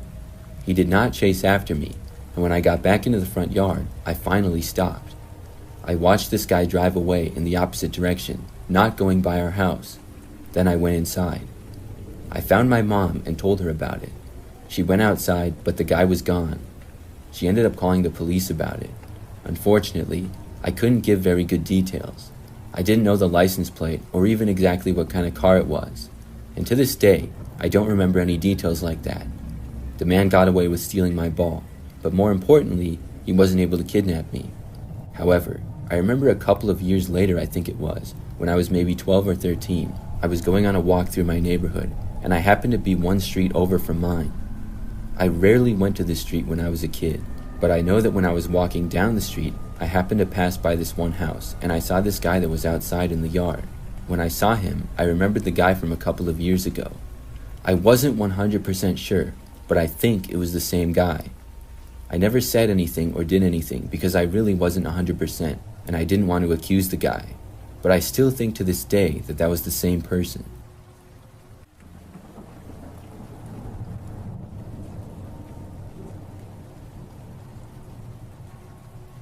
A year ago, my wife and I were having a fire in our backyard with a few friends. It was something that we occasionally did on weekends or whenever, really. When it got to be sort of late and our friends left, we put out the fire and went inside for the night. I was pretty exhausted, so I fell asleep really quickly. However, I was woken up in the night by something. I didn't know exactly what it was that woke me up, so I sat up and looked around. Everything seemed to be just fine, and I didn't hear anything, so I decided to go back to bed. But as soon as I laid down, I heard the noise of something falling coming from the living room. This made me sit up in bed and be completely silent. I heard my wife wake up, and she asked me what that noise was. I told her it was probably nothing and I would go check it out, but I was actually pretty concerned because we didn't really have anything that would just fall over randomly. I slowly walked to the bedroom door and opened it. As soon as I opened the door, I was looking directly at a man who was in our house. He was wearing an orange ski mask, and I slammed the door shut as soon as I saw him. He had probably been just about 10 feet away. I ran over to the phone and called the police. Things got really quiet in the rest of the house, so I thought the man had run away, and I told the police that I thought they had ran off. But after I was done talking to the police on the phone, I heard another noise in my house. This creeped me out pretty badly. I hoped whoever it was would not come in the bedroom. My wife and I stayed in the room, armed with whatever heavy objects we could get our hands on. It was some pretty tense moments waiting for the police to arrive, hoping that the door to the bedroom wouldn't open. I knew the man was still in the house because we had heard movements, but thankfully they weren't coming from near our bedroom. Finally, the police arrived, and I saw flashing lights coming down the street. The police made entrance to the house and eventually got to the bedroom. I assumed they had caught the man, but then they asked me where I thought he went. I told them I had heard noises from the living room, and they ended up searching the entire house, but the man was never found. It turns out I had left the back door open from the fire we had had, and the man just walked right in. I suppose that's the same way he left too, but it just scares me that he was never caught. It's also a little strange that he didn't appear to take anything either.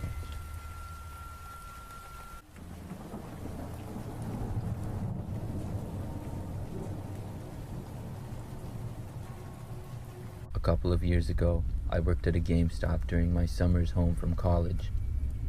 The GameStop I worked at was located across the street from a Target and next to a pizza place. It was overall a good experience for me. That is until one night. It was a Thursday night and I was working with one other person. Things were pretty typical. At I think about 7 p.m. or so, a man walked in with a console in his hand. He was wearing a dirty old jacket, and to be quite honest, he looked homeless.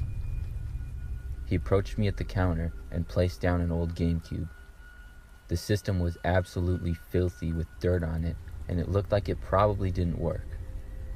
We also didn't buy or sell GameCube anymore because they were too old and we hadn't carried them in years. The man said he'd like to sell it to us and wanted to know what he could get. I could smell the heavy smell of cigarettes as he spoke. I told him we were sorry, but we couldn't take it because we don't buy GameCubes. The man's face started to get angry. He tried to persuade me to buy it, but I told him it couldn't be done. The man then started to raise his voice and basically just complain about GameStop for a while. There were maybe 2 or 3 other people in the store at the time, and they all started to look at the angry man. Finally, he cursed at us and stormed out of the store. I was really happy to see him leave. People would sometimes come in with items that we didn't buy, but none of them were as crazy as this situation. I worked the rest of my shift, and when closing time came, me and my coworker went to our cars and left. I got into my old Chevy Malibu I was driving at the time, and before I drove home, I looked on my phone to catch up on the text that had come in as I was working. Just then, in my side mirror, I saw a man emerge from the bush behind where I was parked. It was the same man that tried to sell me his GameCube. He was walking towards my driver's door at a fast pace. I barely had time to react before he reached the window. I quickly reached for the door lock and locked the door. He tried the handle immediately, but it was locked. I had just gotten it on time. I heard him shouting at me, and I decided I need to drive away as fast as I could. But in the next second, he swung his hand at my window, and I could see what appeared to be a rock in the man's hand. It hit the window, and the glass shattered everywhere. I could feel sharp pieces hitting me all over. I slammed my foot on the gas and drove out of there. It was the biggest adrenaline rush I had ever gotten, but it wasn't very enjoyable for me at all. I sped away and all the way home. Then I told my parents what had happened, and we called the police. The man was able to be located and caught, and my window was able to be replaced with insurance. However, that was my last summer working at GameStop.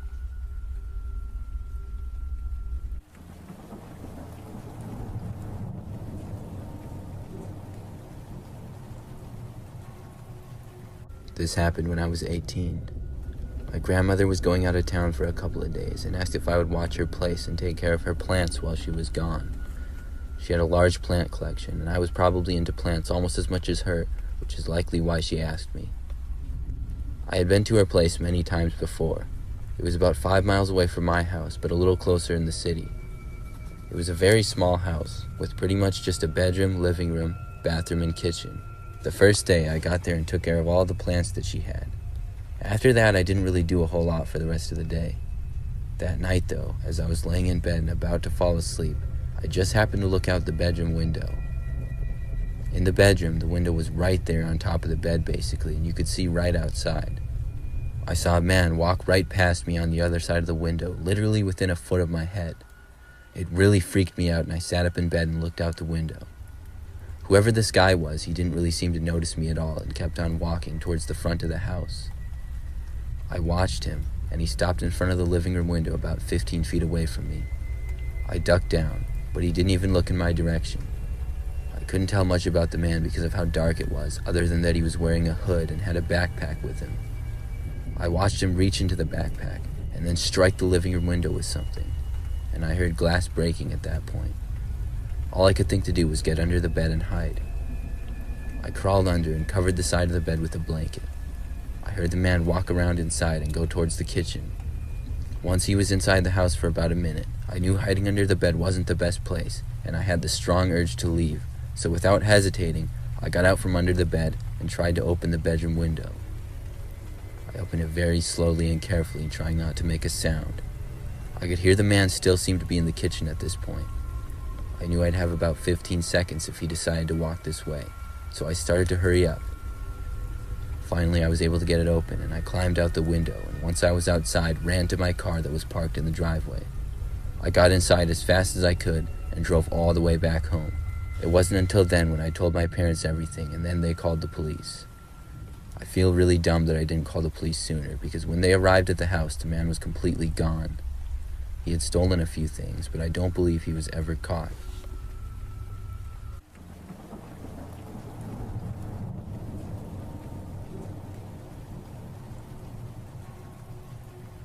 It was around 1 a.m. one night when I decided to go to the grocery store.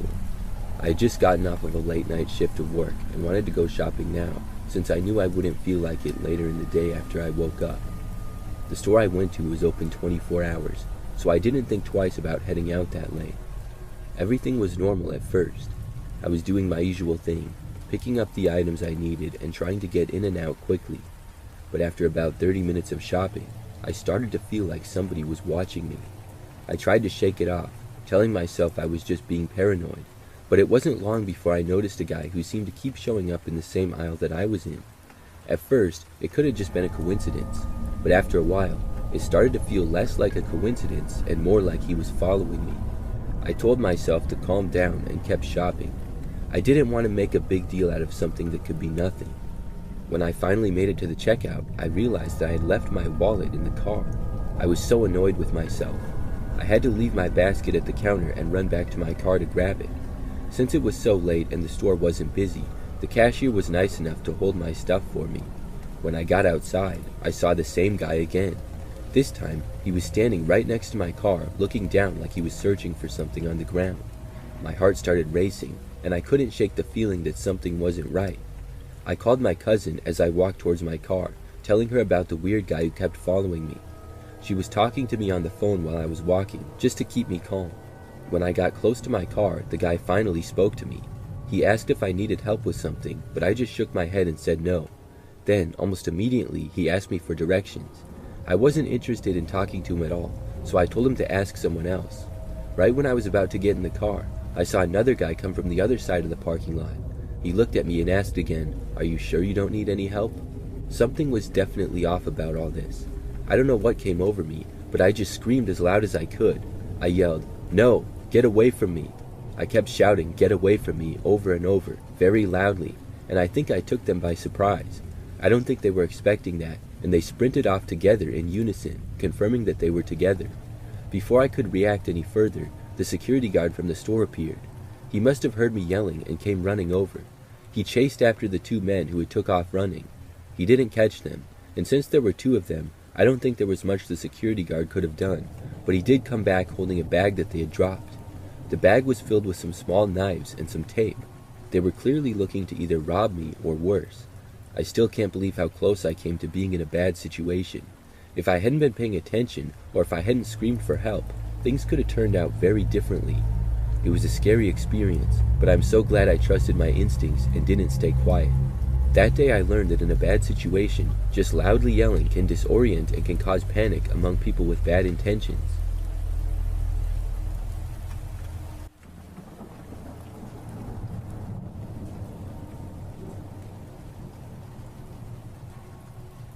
A few years ago, when I was in high school, I used to get home and play video games almost every day.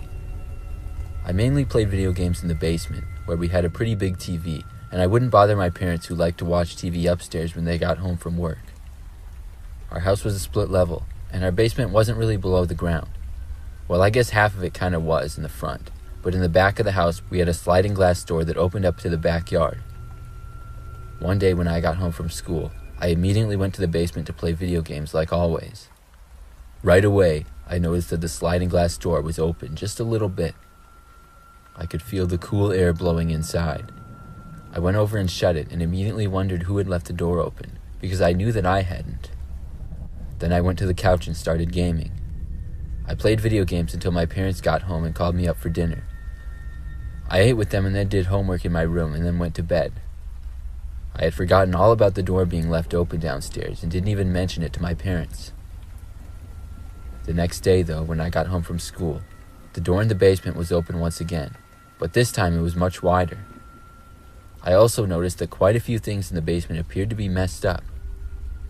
I got a bad feeling and ran upstairs and called my parents. They told me to call the police, so I did and then waited for them to arrive. When they got there, they searched the entire house and property, but nobody was found. It seemed there had been someone in our basement, but they had left that morning. I was glad they were gone, but it was really creepy to realize that whoever was in our basement was likely in our house with us all night.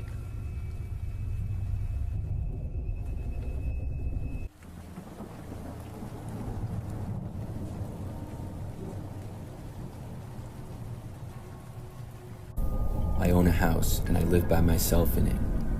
I've not lived there for really that long, maybe 6 months. This is something that happened just a few weeks ago now. So for some background, I've always considered the neighborhood to be very average. It's not like a wealthy area, but it's also not known to be a bad neighborhood. Most of the people that I've met have been really nice. Of course, I didn't meet all my neighbors, but just a few. In the entire 6 months or so that I've lived in my house, everything has been fine, except for one night. A couple of weeks ago, like I mentioned, something really strange happened. I was in my living room sitting on my couch late one night. I think it was about 11 p.m. All of a sudden, my doorbell rang like 3 or 4 times in a row. It was really surprising. I didn't know why somebody would be at my house this late. I got up from the couch and walked over to the door. When I got there, I looked out of the window and nobody was there. I even opened up the door and went out onto the front step. I looked around but didn't see anybody. So then I went back inside of my house. But just a minute later, there was a knock on the front door. It was very loud, and I went over to the door again. But once more, whoever had knocked was gone. At this point, I figured that it was probably some neighborhood kids ding-dong ditching me. I thought they probably wouldn't come back. I waited around by the front door for a little while anyways, though. After a few minutes, nobody came back, so I finally returned to the living room. Maybe 10 minutes after this, there was a loud banging on the front door again. This time, I heard them knocking on a front window as well. I ran from the living room as fast as I could to get over to the front door. When I arrived, the people had stopped, but I was just able to see them running away. I saw what appeared to be 3 grown men running from the end of my driveway and into the street. I had figured it to be teenagers, but these guys looked a little older. Still, it was probably just a harmless prank. But the fact that one of them was banging on the front window next to the door this time was a little bit weird. After 10 minutes went by with nothing, I returned to the other room again. Some more time went by, and I actually thought that they were gone for good now.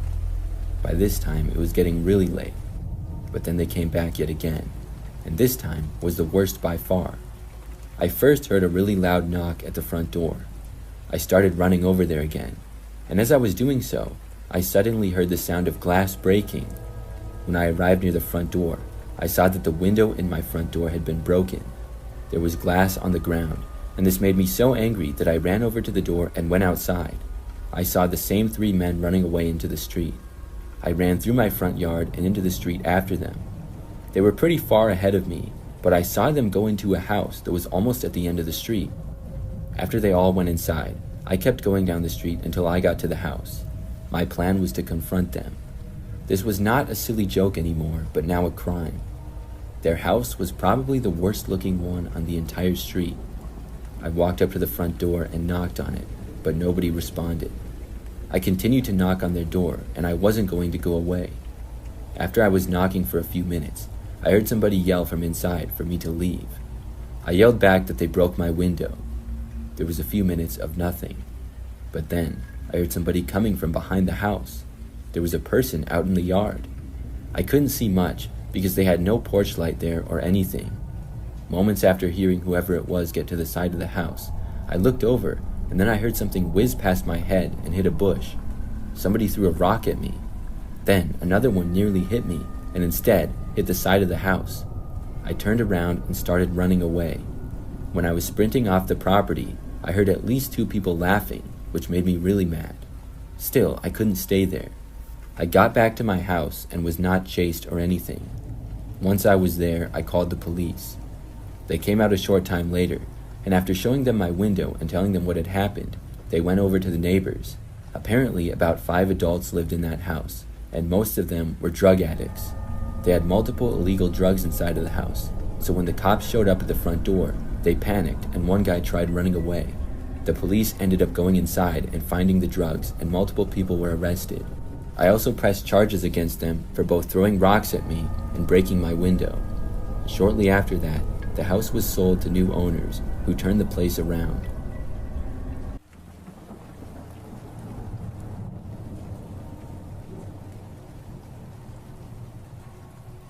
I've worked at the same grocery store for years now, and I'm used to the early morning shifts. I'm the first person there most days, opening the store up and getting everything ready before the rest of the staff arrives.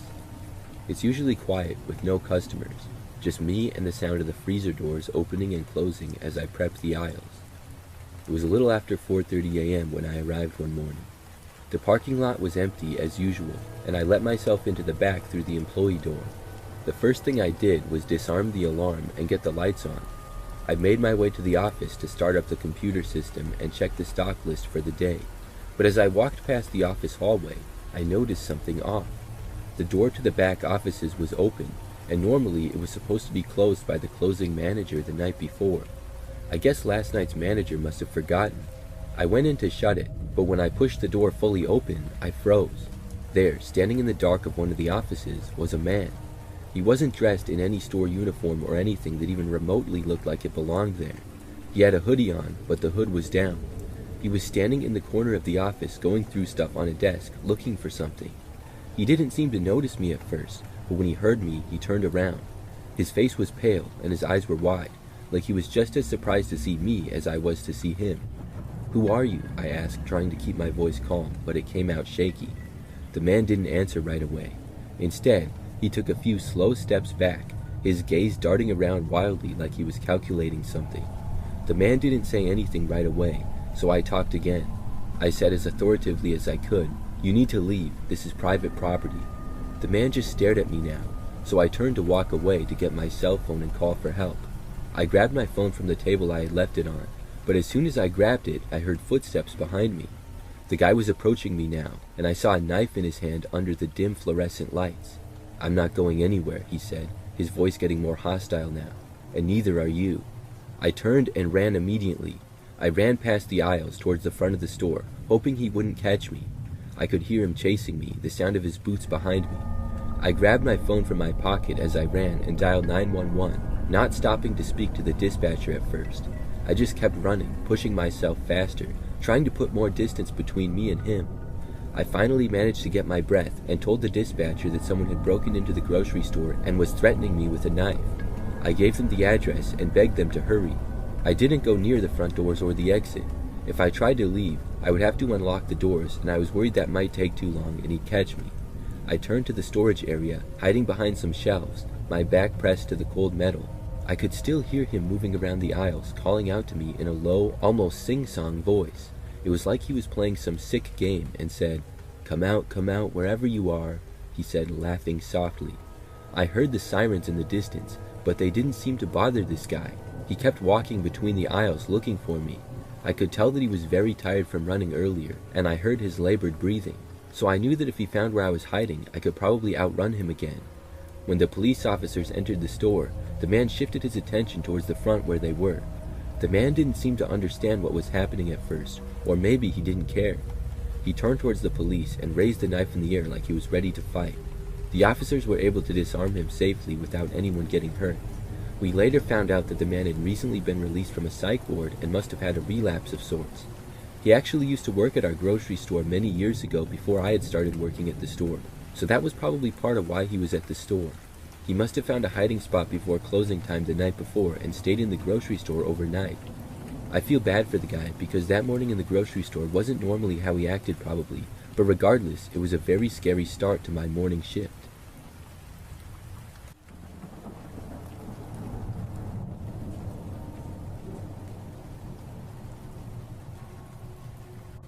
When I was a kid, we lived a little bit out in the country. I was 12 at the time of this story, and would often be out in the front yard or driveway. Our yard was big, and the driveway was long. I was always playing basketball or something like that. So one afternoon, I was towards the end of the driveway where our hoop was, and I was practicing. Now, out of nowhere, I remember hearing this music playing in the distance. I didn't even know what it was at first. Then I looked and saw this ice cream truck coming from around the corner. And this truck looked really old and beat up. It wasn't one of the really nice ones, but one that you would immediately think looked suspicious or creepy. When I saw it, I turned and started running away. To that point, I don't think that I had ever seen an ice cream truck come down our street in my entire life. That's how far out in the country we were. Any car coming down the street would make me suspicious. I knew as I was running away that it was likely nothing bad, but for some reason I just felt the need to run. So it took me a little while to get up our long driveway, and by the time I got back in front of the house, I stopped to watch the truck. I expected to see it pass by our house, and I was curious why an ice cream truck was even on our street. Except, I noticed that when the truck got in front of our driveway, it just stopped. Now, at this point, I was standing near this large tree, about 10 feet away from our house, and I was watching. I then moved behind the tree and continued to watch. The ice cream truck had stopped right in front of our driveway, blocking it entirely. I was confused as to why it had stopped and who was driving it. I waited there and kept watching. About 2 or 3 minutes went by. I felt like I was in a standoff with the truck. The driver had to have seen me running up the driveway as it approached. Then, finally, I saw the truck start to back up. I felt relieved for a second and thought that it was leaving, but I was still a little bit confused as to why it was backing up and not just driving forward. That's when the truck started to turn, and after it did, the truck went forward and started entering our driveway. When I saw the truck coming up the driveway, I ran for the house. I got inside as fast as I could and then locked the door behind me. I ran around trying to find my parents. When I finally did, I told them what was happening. We went to a front window and looked out, but by then, the truck was completely gone. I didn't know what happened to it, but I guessed that the guy finally drove away. After that, I never saw the ice cream truck again. In fact, after that occurred, I don't think that I ever saw any kind of ice cream truck on our street. So that's the only time I'm aware of an ice cream truck of any kind ever coming down our street, and it was one of the most strangest and suspicious things that I've ever seen as well. It still creeps me out when I think about it to this day. I don't know who was driving that truck or why they even went down our street. Why would they stop in front of the driveway and then start driving into it? It was very strange.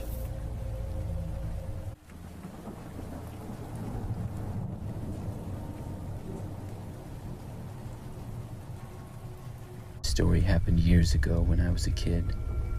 I think I was about 10 years old or so. I remember that my parents took me to this really big park that was sort of near our house. We lived kind of by the city, so the parks were always really crowded. It was a weekend, so the park was especially busy. I think there was some kind of event going on, because there was people everywhere. I remember noticing a clown almost immediately, and the clown waving at me. I was kind of creeped out by clowns, so I sort of waved and then walked away. Me and my parents walked towards another area of the park, where there was a bunch of stuff going on, such as games, and even a live band in one area. We played a few games and walked around. There was some food and things like that. It was overall a fun time, and eventually we left to go to the grocery store. After we were done shopping, we were walking back to our car when I noticed there was a van parked a few spaces away from us. And just for a second, I looked over and thought I saw the clown in the driver's seat duck down. It was a little odd to see a clown driving a van.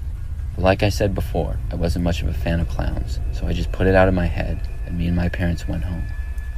Later that night at home after dinner, I went outside to play around with my basketball hoop in the driveway like I often did. But when I got outside, I saw a van across the street parked on the side of the road, and once again the clown was driving. He ducked down again when I saw him, but this time he raised his head back up slowly and smiled at me. Then he began to wave. I ran back inside the house as fast as I could and told my parents, but by the time they made it outside, we all saw the van driving away down the street. He never did come back after that, thankfully, but I get creeped out thinking back on that every time.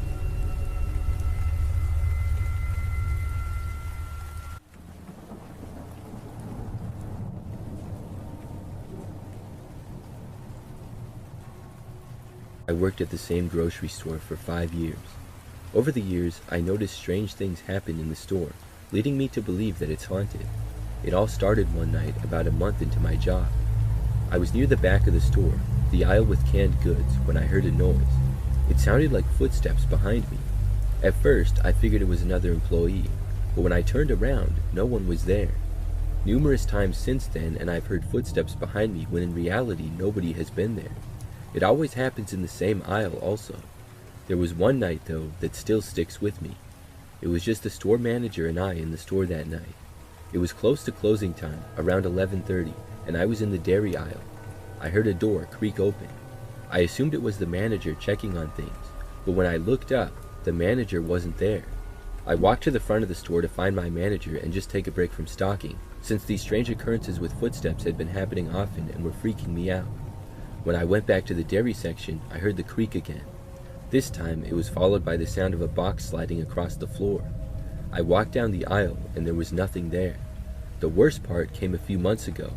It was just me and another worker, Sarah, on the night shift along with our manager. We were in the back stocking some produce when we both heard a moaning sound.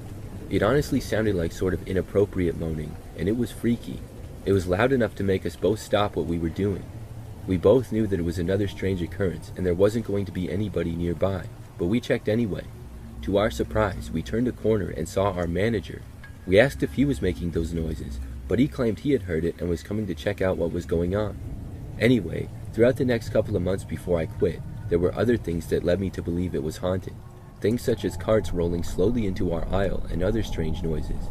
I ended up quitting, partly because I was just ready for a new job, but also partly because I was sick of all the strange occurrences that would happen in the grocery store regularly. A couple of months later, I found out from my friend Sarah, who still worked there, that the manager who we worked with a lot had been fired. He had been caught as the reason for all the strange occurrences in the store. For years he had been behind all the supposed hauntings, and none of it was real. Personally, I think that the manager guy was very creepy, and doing this haunted grocery store trick not just once, but for years, shows how weird of a guy he was.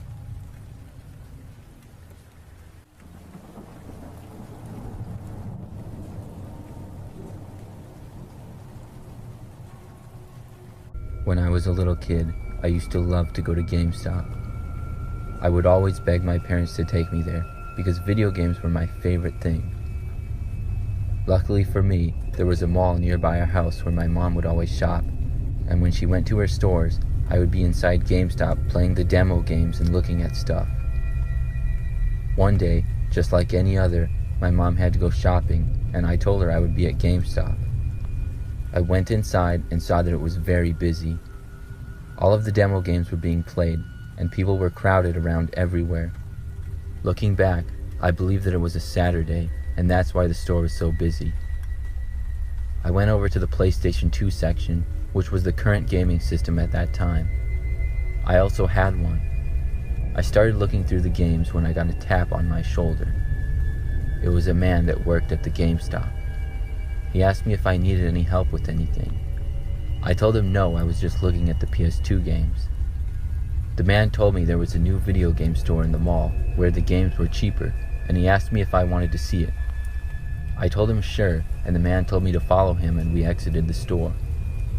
We walked into the hallway of the mall and then walked for a couple of minutes. Then I noticed my mom walking out of a store about 20 feet away.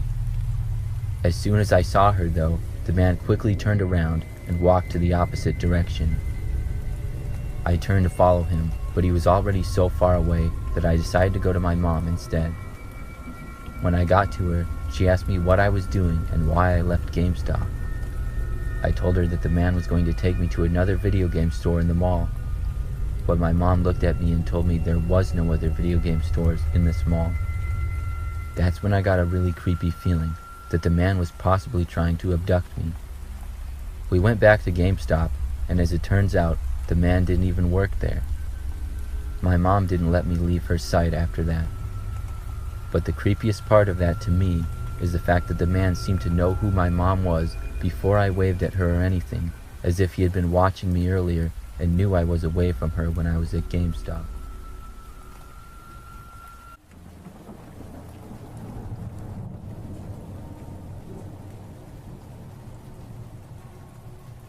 This happened a few years ago. My friend Jeremy had just moved into a new house that he was going to be temporarily living in for a few months. It wasn't all that far from me, which I was excited about, but he told me just after about a week of living there that he couldn't take it anymore and he wanted to move out. He said the house was really creeping him out and weird things kept happening. I wasn't really buying it, and he told me I should just stay in the house for myself. I agreed, so we decided to swap places for a few days. I was really skeptical of whatever Jeremy was afraid of and figured he just had mice or something like that. I got to his house and saw that it was pretty old looking and not in the greatest of shape. Jeremy showed me around a little bit and then left. I found it funny at the time how afraid he seemed to be of the house. After he left, I was confident that nothing would scare me. I hung out for a bit and nothing strange happened at all. It wasn't until nighttime when I was headed upstairs when I heard what sounded like a large crash of things coming from the basement. It was extremely loud, so I headed downstairs to the basement to take a look. I got down there and flicked on the light and didn't see anything out of place. There wasn't really anything down there at all, just a few boxes, but they hadn't fallen over. Still, I figured there was an explanation and I went back upstairs, but I couldn't help but be a little bit creeped out. It was pretty late at that point, and I got ready for bed and was just about to fall asleep when I heard the distinct sound of scratching coming from the bedroom window.